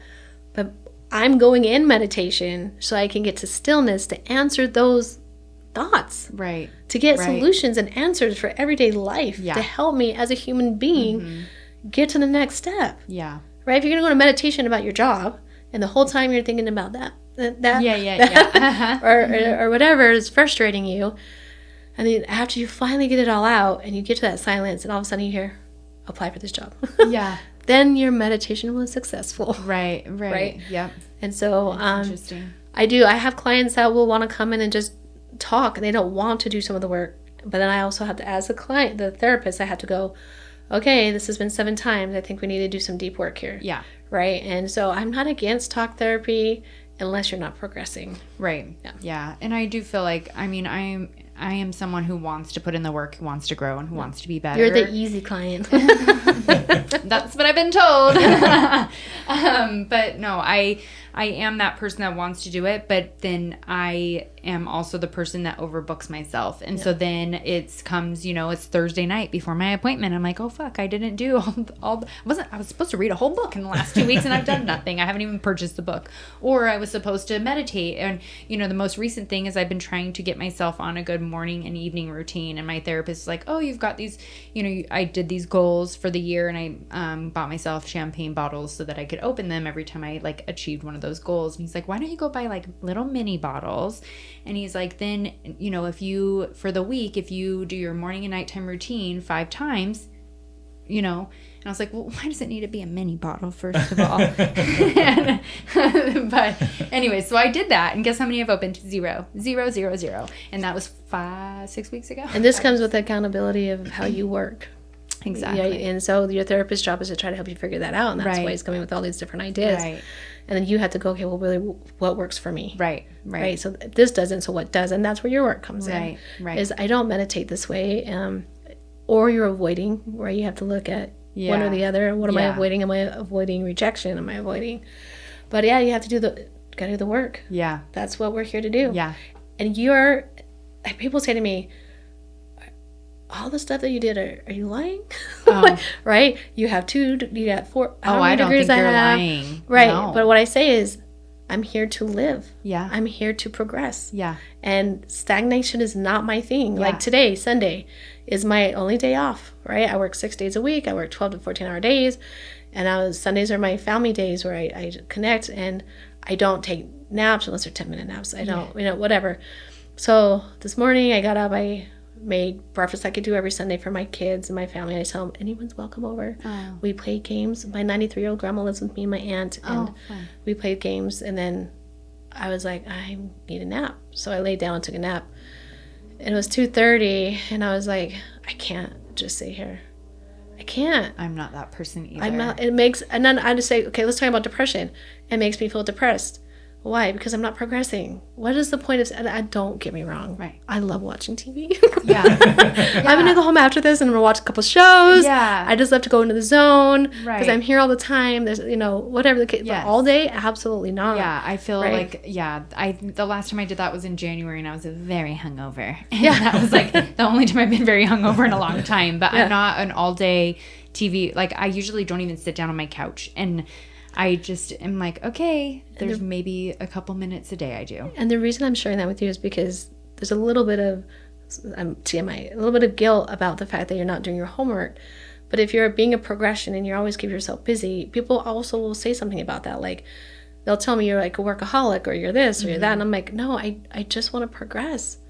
That's what I want to do. So accept that you do this is because you're being a progression. And I have sat in silence, and maybe you have too, to ask the question, which I think is important. Am I avoiding anything? Mm-hmm. Am I avoiding myself? Yeah. And in all honesty, the only thing I'm avoiding is doing nothing. Right. Like, it's not, I'm okay by myself. That's, like, that's me. I can, I'm very busy alone, guys. I'm like, by myself. That's not the problem. I love myself. I'm a lot of fun to hang out with, but I am like so busy. And so it's just, I wonder, I've asked that same question, like, why am I trying to keep myself so busy? Mm-hmm. Why, when I was married, I was playing a lot of pickleball, and I was keeping myself busy because I was avoiding the marriage, right? Yeah. Or the impending doom of the marriage, right? And so it was like that was the answer. And now it's just like, but I've always been this busy person. I remember as a young kid, like, my mom would just like take a shower on a Sunday, and I was like, where are we going? What are we doing? And she's like, we're doing nothing. I'm just showering. And I was like, but should we go do something? Are you sure? Like, I just was like, I want to go. Let's go do something. And that's just who I am. It's funny because you're on I'm on the dating apps, and one of the questions is, like, how do you spend your Sundays? And I feel like that's very important for people that want to date me, know that, because 100%. There's very different people. There's people who their Sunday is sitting on their couch watching sports all day, and that is fine. There's nothing wrong with that. But I was married to someone that's what it was for him, and that's not who I am. And not that I can't do that every once in a while, and that you should settle down and relax and be calm and say no to the strip clubs. But I also, like, that created where we were spending our... What are you laughing about? All I can think of is Tom is like, oh, so Destiny, you got a stripper name. I know. And I've never been to a strip club, guys. Isn't that wild? Like, that was going to be my first time, and I said no. Anyways, so I just, that's very different. And so I think that's very important for people to know about me, is that's not something that doesn't feel like a good, fun Sunday to me, to sit on the couch and melt away. Well, let me tell you this concept. In the physical world, opposites attract. Now, if we think of this in the sense of we're humans and we're here to learn, that makes sense, right? Mm-hmm. In the spiritual world, like attracts like. Mm-hmm. And I think you're in a place where you're okay with like attracts like. Yeah. So go for it. Yeah. Because you'll get enough of opposites attract through friends and experience. Right. That I think it's okay. I know it's okay to ask for partnership where, yeah, maybe the person's just a little bit more relaxed than you so that they can teach you how to, you know, be calm. Yes. But then it can be, if it's a big deal, like if you're really sacrificing yourself, like, Yeah. you know, if they're willing to jump with you and, okay, for 4 hours on a Or Sunday, I can judging- go with you. Yeah. But I need to relax the rest of the 4 hours. Yeah, That's fine. But if it's exactly. like making you feel like you have to stay, and I think that's what people aren't taught either. They're taught they're supposed to serve someone else. I will always have a class, and I'll ask, how many of you like to serve? And everyone raises their hand. Yeah. And then I'll say, how many of you like to receive? And not a single person raises their hand. And I'm like, then what's the point of serving? Yeah. If there's no one, so serve and receive, I don't like give and take.